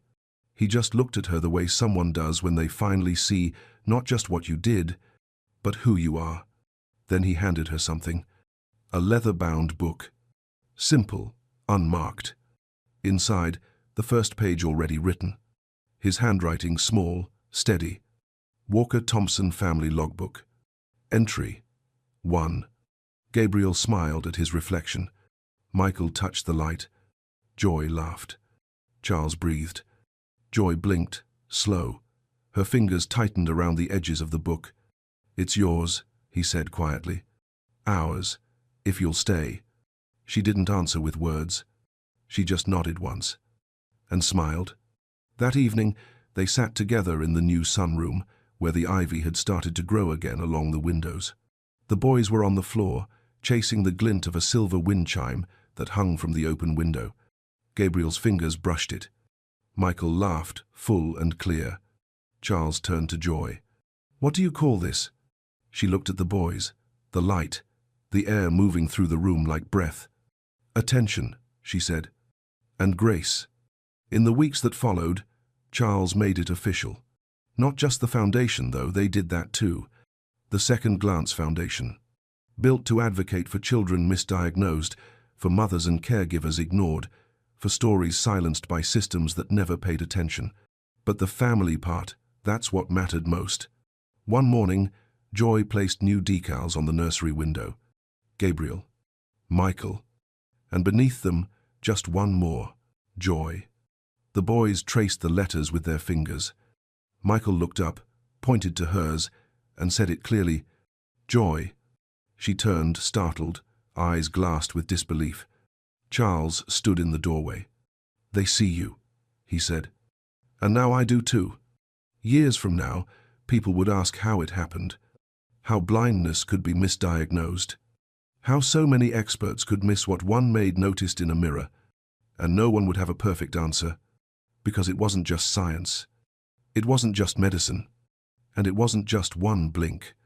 It was love that paid attention. It was truth that refused to be quiet. It was God moving, not in thunder, but in the watching eyes of a child who followed light. Joy would never call it a miracle.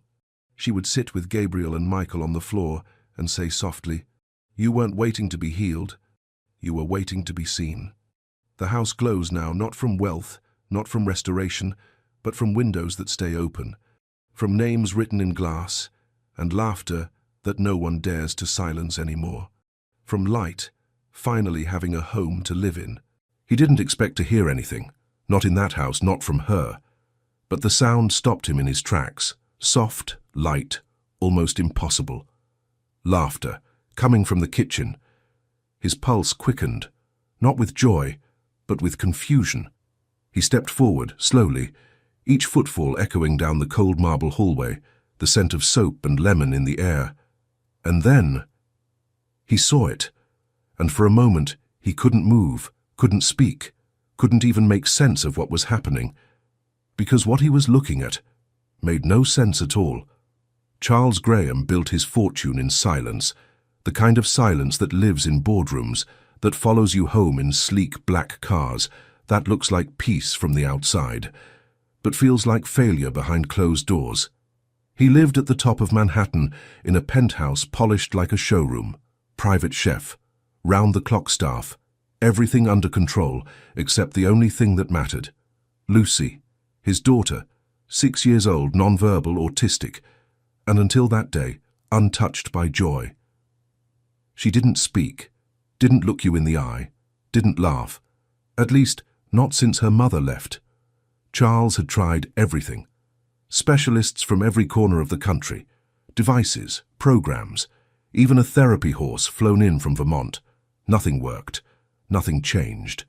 Lucy stayed in her world, and Charles stayed in his. He kept his meetings.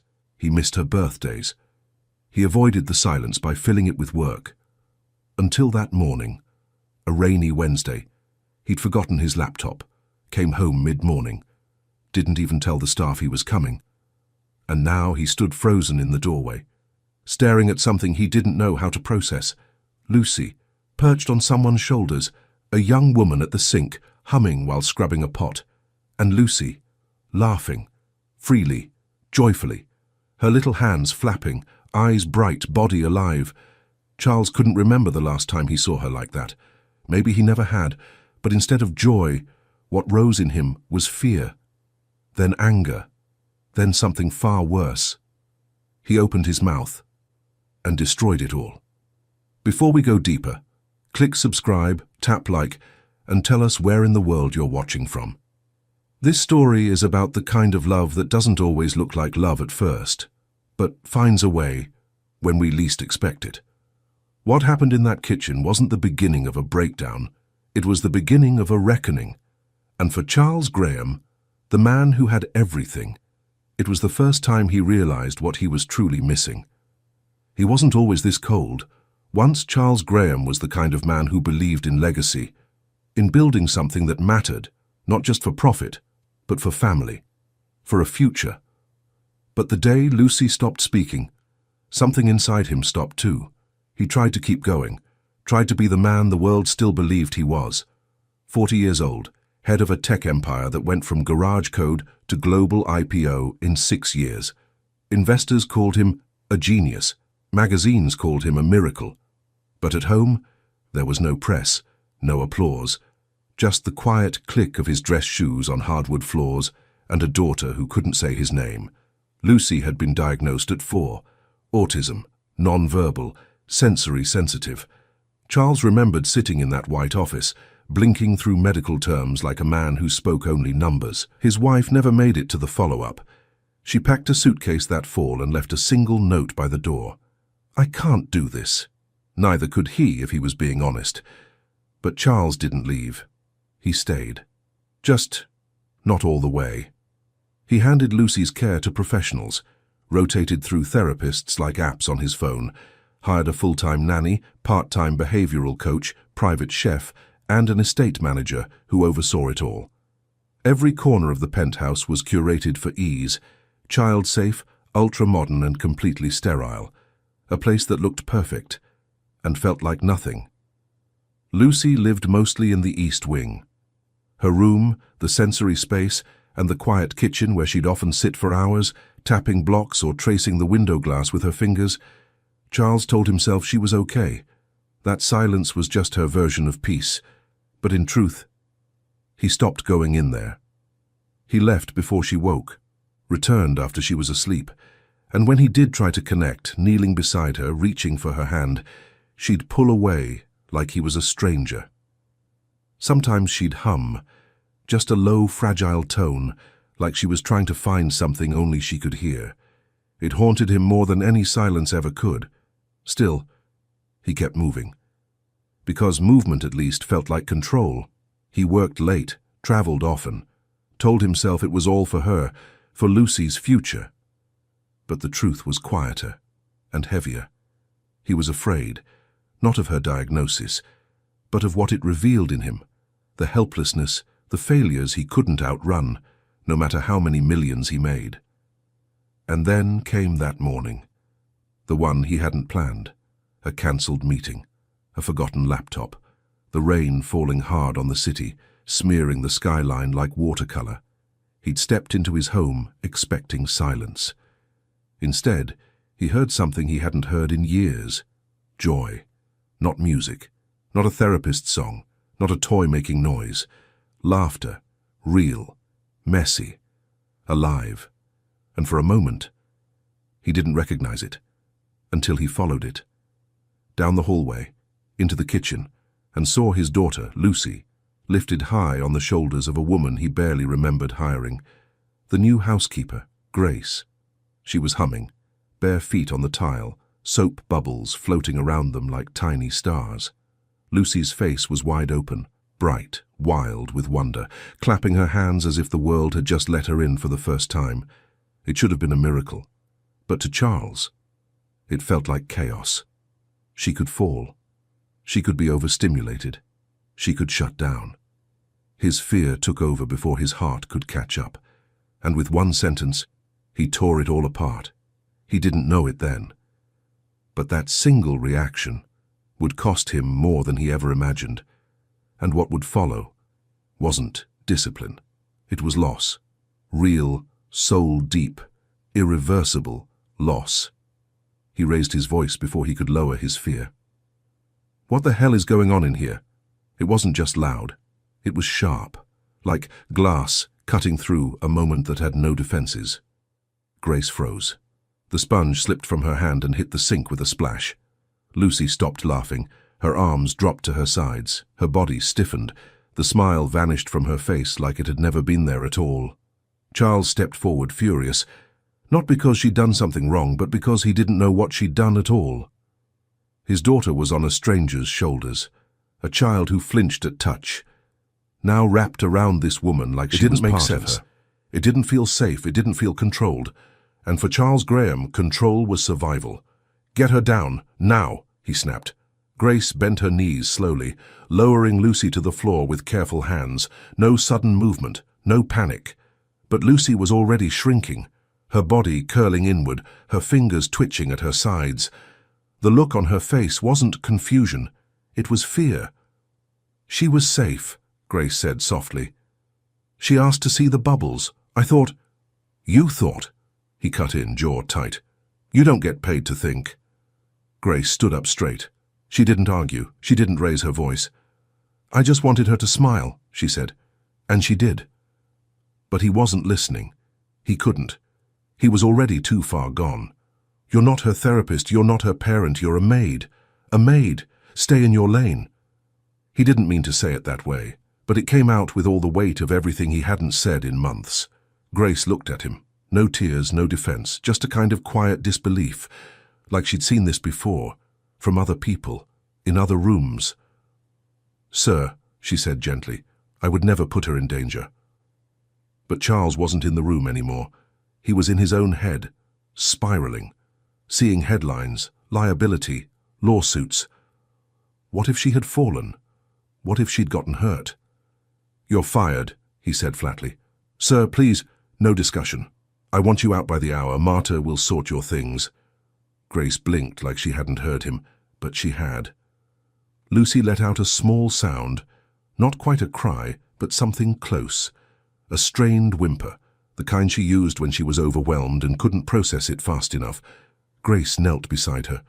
"Shh, it's okay," she whispered. "I'm right here, sweetheart, I'm not—" Charles stepped forward. "Don't touch her." Grace looked up. "She needs—" "I said, don't touch her." Her hands slowly lifted away. Lucy turned toward her, arms stretched out, needing the comfort that had just been ripped away. But Grace didn't move. She stood, nodded once, and walked out, leaving behind the sponge, the gloves, the bubbles still floating in the sink. Lucy crawled to the kitchen door, sat down, and stayed there. Charles tried to pick her up. She wriggled free. When he reached for her again, she slapped his hand and let out a shrill, broken sound he hadn't heard since she was 2. He stood still, staring at the door Grace had walked through, at the child sitting on the floor like she'd been dropped. And in that moment, he felt it. Not guilt. Not yet. Just something heavier, like the weight of a moment he wouldn't be able to take back. The house went quiet again after that, but not the same kind of quiet. This one felt heavier, like something sacred had been torn out of the air and no one knew how to name it. Lucy stayed by the kitchen door that night. She didn't eat, didn't move, just sat cross-legged on the tile, holding the wooden spoon Grace had once handed her during their first breakfast together. Marta tried coaxing her, softly, gently, offering snacks, toys, even Lucy's favorite blanket. But the girl didn't flinch. She stared at the space where Grace had stood, as if time could rewind if she just waited long enough. By morning, her blankets were gone from the bed and folded into a pile beside the pantry door. She wouldn't go back to her room, wouldn't speak, wouldn't sleep, wouldn't play, just sat. And by the second night, she began humming. But not her usual low hum. This one had a tune, a melody Grace used to sing while folding laundry. Marta stood behind the doorframe, clutching a dish towel, tears in her eyes. Charles didn't notice at first. He was already diving back into damage control, emailing HR to list a new housekeeper position, calling Lucy's therapist to reassess her schedule. He brought home a new sensory toy, left it on the table beside her. She didn't touch it. He tried kneeling again, held out his hand. But this time Lucy wouldn't even look at him. When he reached for her cheek, she turned away. She had never done that before. And suddenly, the silence wasn't peaceful. It was punishment. By the third day, she stopped eating more than a few bites. Marta called the pediatrician, who said regression was common during emotional disruption, especially in children like Lucy. Just keep the routine consistent, they said. But nothing was consistent anymore. Not without Grace. And Charles was beginning to feel it.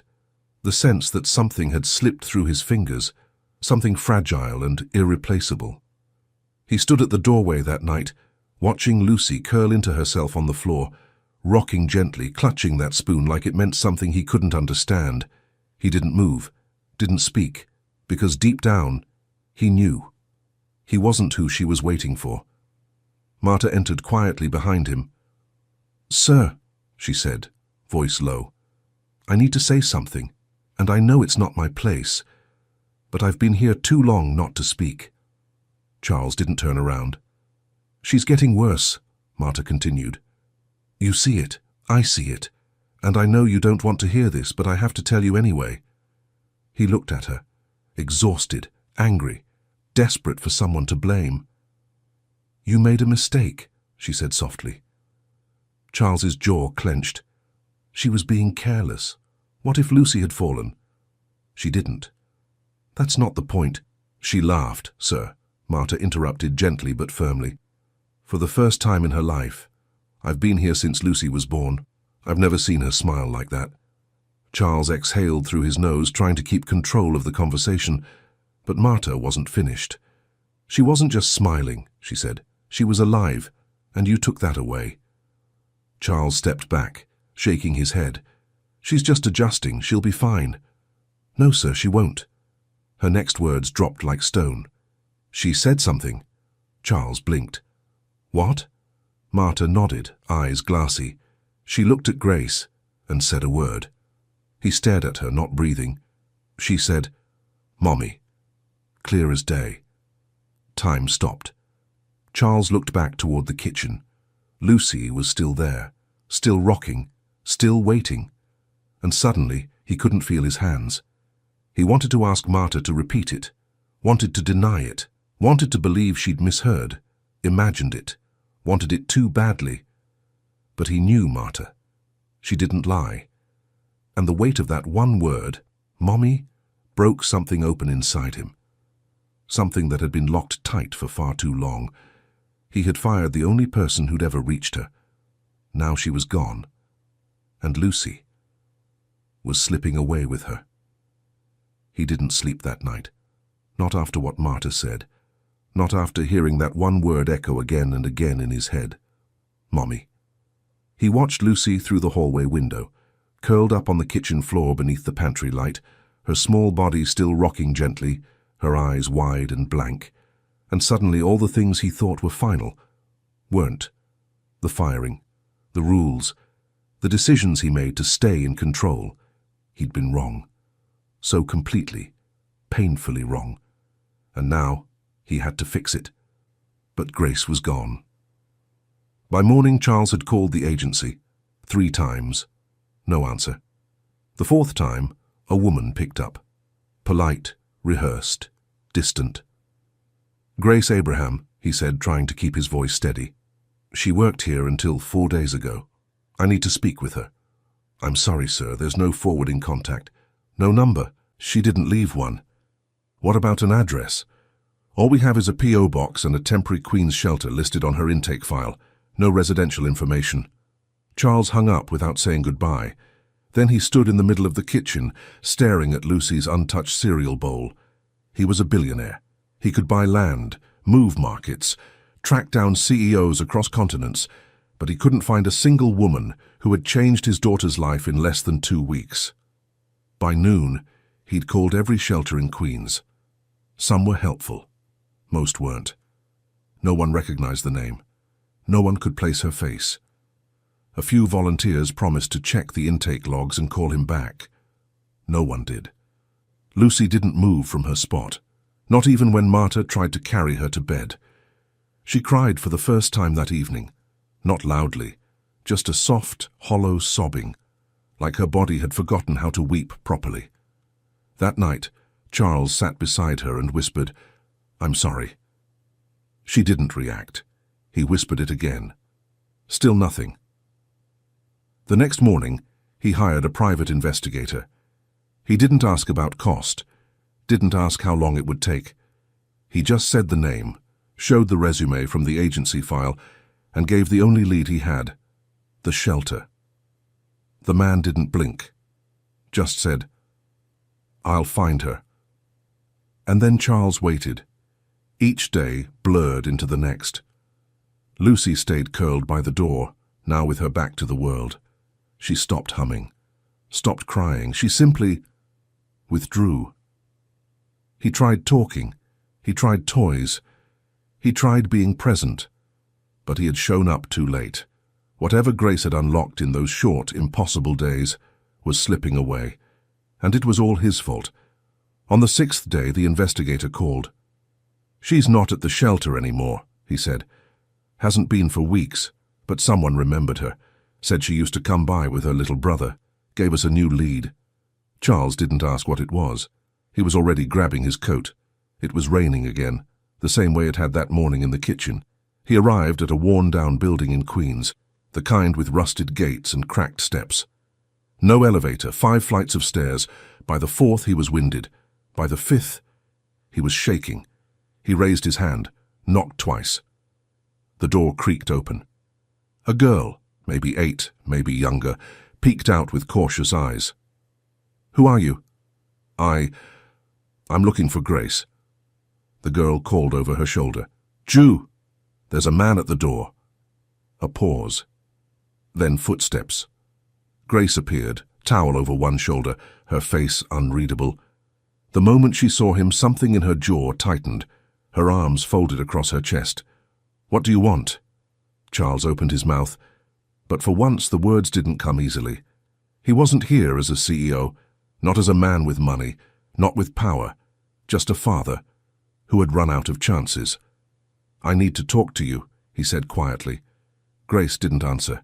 She just waited, and in the silence between them stood everything he'd broken. Now he would have to face it, all of it. Grace didn't move from the doorway. She stood there, arms crossed, blocking the threshold with the quiet strength of someone who's learned the hard way what not to let back in. Charles felt the heat rise behind his collar, not from arrogance, not from anger, from shame, the kind that doesn't flinch, the kind that lingers. "I shouldn't have come unannounced," he said. Grace raised an eyebrow. "But you did." Her voice wasn't cold, just tired, like someone who'd already rehearsed this conversation and expected it wouldn't matter. Behind her, A kettle whistled on the stove. On the couch, a boy sat cross-legged, scribbling math problems in a workbook. Her world, small, cluttered, alive. He took a breath. "Lucy isn't okay." Grace didn't react. "She hasn't spoken. She's barely eating. She won't sleep unless she's by the kitchen door." Grace blinked, slow and unreadable. "You fired me." "I know. In front of your staff. Like I was nothing. I was wrong. You were cruel." He swallowed hard. "I was scared," he said. "I saw something I didn't understand, and instead of asking questions, I reacted. I thought I was protecting her." Grace leaned against the frame. "From what? Joy?" That landed. He looked down at his hands, like maybe they could explain what words couldn't. "I've never seen her like that before," he said. "Not once." Grace didn't speak, didn't nod, just watched. "She called you something," Charles said quietly. Now she looked at him. He met her eyes. "Marta told me. She called you Mommy." The silence that followed wasn't empty. It was full of things unsaid, full of the weight of that word, spoken for the first time by a little girl who had never spoken at all. Grace's eyes welled, but she blinked them dry. "I didn't teach her that," she said. "She chose it." "I know." Charles stepped back slightly, gave her space to breathe, to decide. "I'm not here to ask you to come back the way things were," he said, "because they can't be and they shouldn't be." He reached into his coat pocket, pulled out a plain white envelope and offered it to her. Grace didn't take it. "It's not money," he added. "It's a proposal, something different, on your terms, if you're willing to hear it." Still, she didn't move. He let the envelope fall onto the table just inside the door. "She needs you," he said finally. Then softer, "I need you too. Not as help, not as staff, as someone Lucy chose, as someone I failed to see." Grace looked at him for a long time. Not angry, not forgiving, just measuring, trying to decide if this man was the same one who'd thrown her out like she didn't matter, or someone new. And Charles stood in that doorway, waiting, not as a billionaire, not as a father with regrets, but as a man trying to earn back the trust he shattered. Grace finally stepped back from the door, just enough to let him see inside, not enough to invite him in. Not yet. The door didn't close, but it didn't open all the way either. What came next would be her decision, and this time he wouldn't try to control it. She let him sit at the small table by the window, not because she trusted him, but because Lucy did. The envelope stayed untouched between them, still sealed, still quiet, neither of them reaching for it. Grace poured tea for herself, didn't ask if he wanted any. Her brother glanced over from the couch, wary, but Grace gave a small nod, and he returned to his homework. Charles had never felt more out of place, which, somehow, felt right. This wasn't his home, not his terms, and for once, he didn't try to fix that. "I don't want to go back to what it was," Grace said finally. Her voice was calm, direct, not angry, but not soft either. "I don't want to be your maid, I never was. That's just the title someone put on the payroll." Charles nodded. "I understand." "No," she said. "You don't, but you will." He didn't interrupt. Grace took a slow sip of tea, then set the cup down. "I'll come back," she said, "but only under my conditions." Charles looked up. She didn't flinch. "First," she said, "I come back as Lucy's developmental caregiver. That means I decide how we work with her. I won't be cleaning baseboards or folding your suits." "Agreed," he said without hesitation. "Second, I finish my degree, early childhood development. I was halfway through when I had to drop out. I'll cover it, tuition, materials, everything. Third," she continued, "my little brother gets transferred to a proper school, somewhere safe, somewhere that sees him for who he is, not who they assume he'll become." Charles glanced toward the boy on the couch, quiet, focused, determined not to look back. "Done," he said. "He'll have options." And last, Grace leaned forward, not to intimidate but to be clear. I want respect, Charles. Not sir, not Mr. Graham. Charles. No yelling, no talking down to me, no treating me like I'm disposable when you get uncomfortable. Her voice didn't shake. She meant every word. I'm not coming back to be erased. He didn't speak for a moment. Then he nodded. Not just agreed, he said softly. Promised. Grace watched him. Really watched him.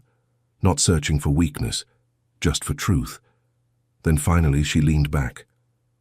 That envelope? She said. Open it when you get home. He nodded again. But he didn't reach for it. He didn't ask for a hug, didn't ask for a decision that day. He just stood quietly, and before leaving he turned toward her one last time. I was wrong about you, he said. Grace didn't smile. You weren't just wrong about me, she replied. You were wrong about your daughter. That one stung, because it was true and he knew it. He left with the envelope tucked under his arm, and 100 things heavier in his chest, and at home, waiting by the door, was a little girl still holding on to silence, and still hoping Grace would walk back through it. Grace returned on a Thursday. There was no grand arrival, no dramatic music or teary reunion, just the soft click of the front door, the quiet rustle of a bag placed gently on the floor. Lucy was sitting by the kitchen wall, exactly where she'd been for over a week. Head down, spoon clutched in her fist, eyes hollow, and then a scent, lavender and soap, a humming sound, low, familiar. Grace didn't announce herself. She simply walked past the doorway and started washing dishes, just like before. No ceremony, no instructions, just presence.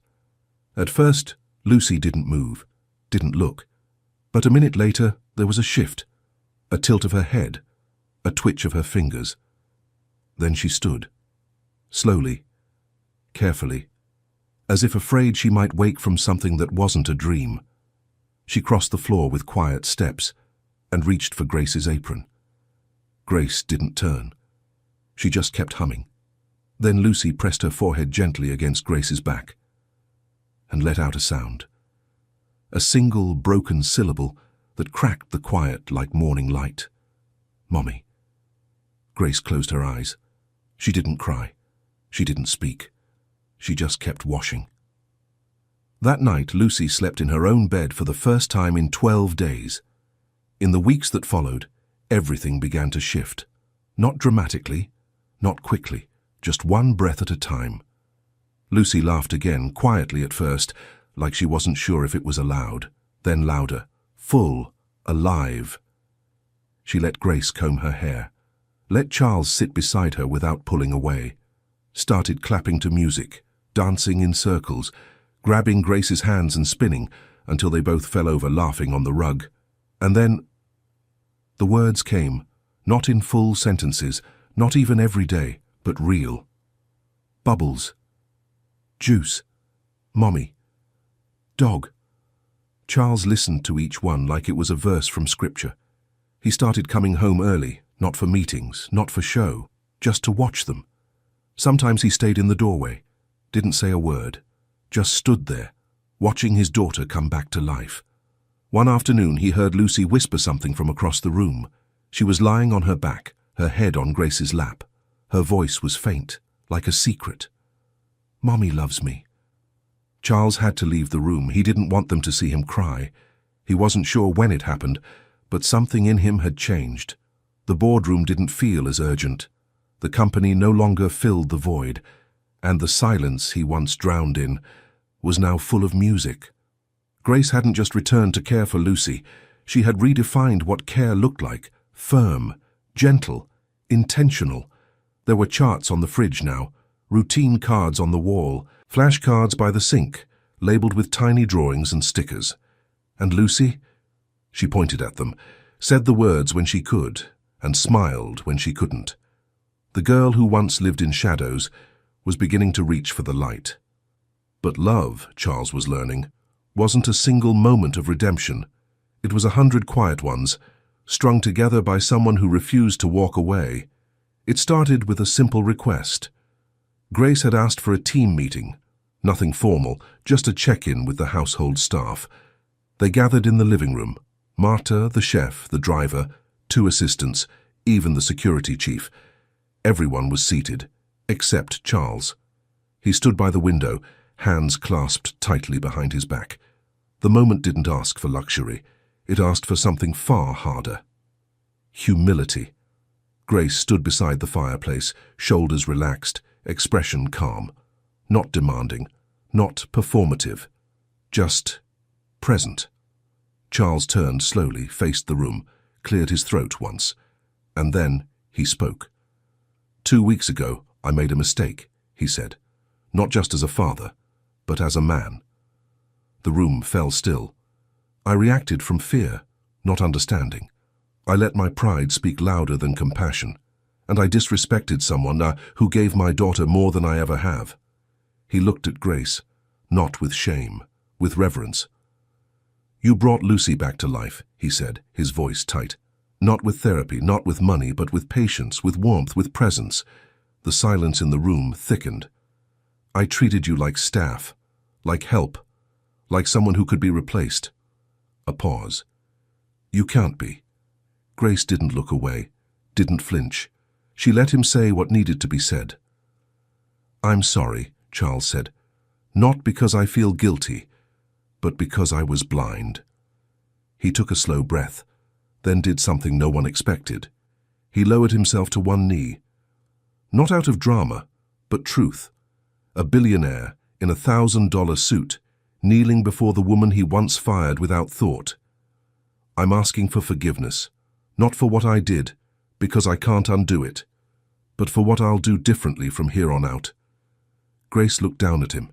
Her eyes didn't soften, but they did shine, with something quiet, something real. She nodded. Apology accepted, she said. Then gently, let's move forward, not pretend it never happened. The staff exhaled like they'd all been holding something in. Marta wiped her eyes. The chef gave a quiet nod. Even the driver shifted in his seat, because they weren't just witnessing an apology, they were watching a man transform. That evening, Charles sat at the edge of Lucy's bed. Grace was reading beside her, voice soft, rhythmic. Lucy curled between them, her head resting on Grace's arm, her fingers gently tracing the fabric of Charles's sleeve. And for the first time in years, he didn't feel like an outsider in his own home. He felt part of something, not because he deserved it, but because he chose to show up for it. Forgiveness wasn't a finish line, it was a door. And now that it was open, all that mattered was what came next. 2 years later, Grace stood at a podium in a deep blue cap and gown.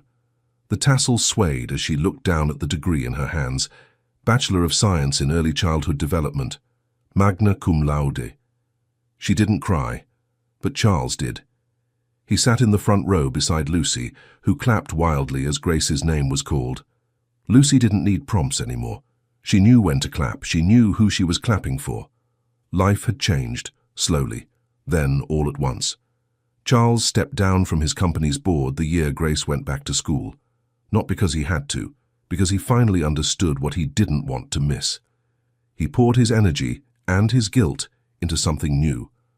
The Lucy Foundation, a non-profit dedicated to supporting underprivileged neurodiverse children and training caregivers in Grace's development model. No tech, no stock charts, just people helping people. The first center opened in the Bronx. By year's end, there were 3 more. Lucy still didn't talk much, but she didn't have to. She laughed. She danced. She reached for people when she wanted them near. And she used her words, not many, but enough. Enough to tell the world she was in it now. That spring, the foundation hosted its first gala. Donors, families, teachers, staff. And on stage, under a warm halo of lights, stood an 8-year-old girl in a navy dress with silver shoes. She held a mic in both hands. Her eyes searched the crowd until they landed on 2 people, one on her left, one on her right. She smiled. I have 2 parents, she said, her voice soft but steady. One made me... She turned to Charles and squeezed his hand. And one found me. She turned to Grace, who was already in tears. The room fell silent. And then came the applause, louder than music, fuller than speeches. Charles didn't say a word that night. He didn't need to. Sometimes love wasn't something you said. It was something you learned how to show. Later that week, they visited a small garden just outside the new Queen's Centre. Charles pushed the gate open, while Grace walked with Lucy and her little brother Noah. The kids ran ahead, dirt under their nails, joy under their feet. Lucy paused at a small patch of soft soil. She crouched down, dug gently, and pulled a young rosebush from the canvas bag she'd carried. "Why a rose?" Grace asked softly. Lucy shrugged, then looked up at her, eyes steady, voice small but clear. "This one's for Mommy." Grace smiled, touched her chest. "For me?" Lucy nodded, then reached into the bag again and pulled out a second rose. "And this one's for second chances." Charles knelt beside her, gently helping guide her hands. The wind stirred through the leaves. Not loud, just enough to carry the sound of healing, enough to let something new take root. Not every story ends where it began. Some end in gardens, where silence becomes laughter, and love grows exactly where it was never supposed to.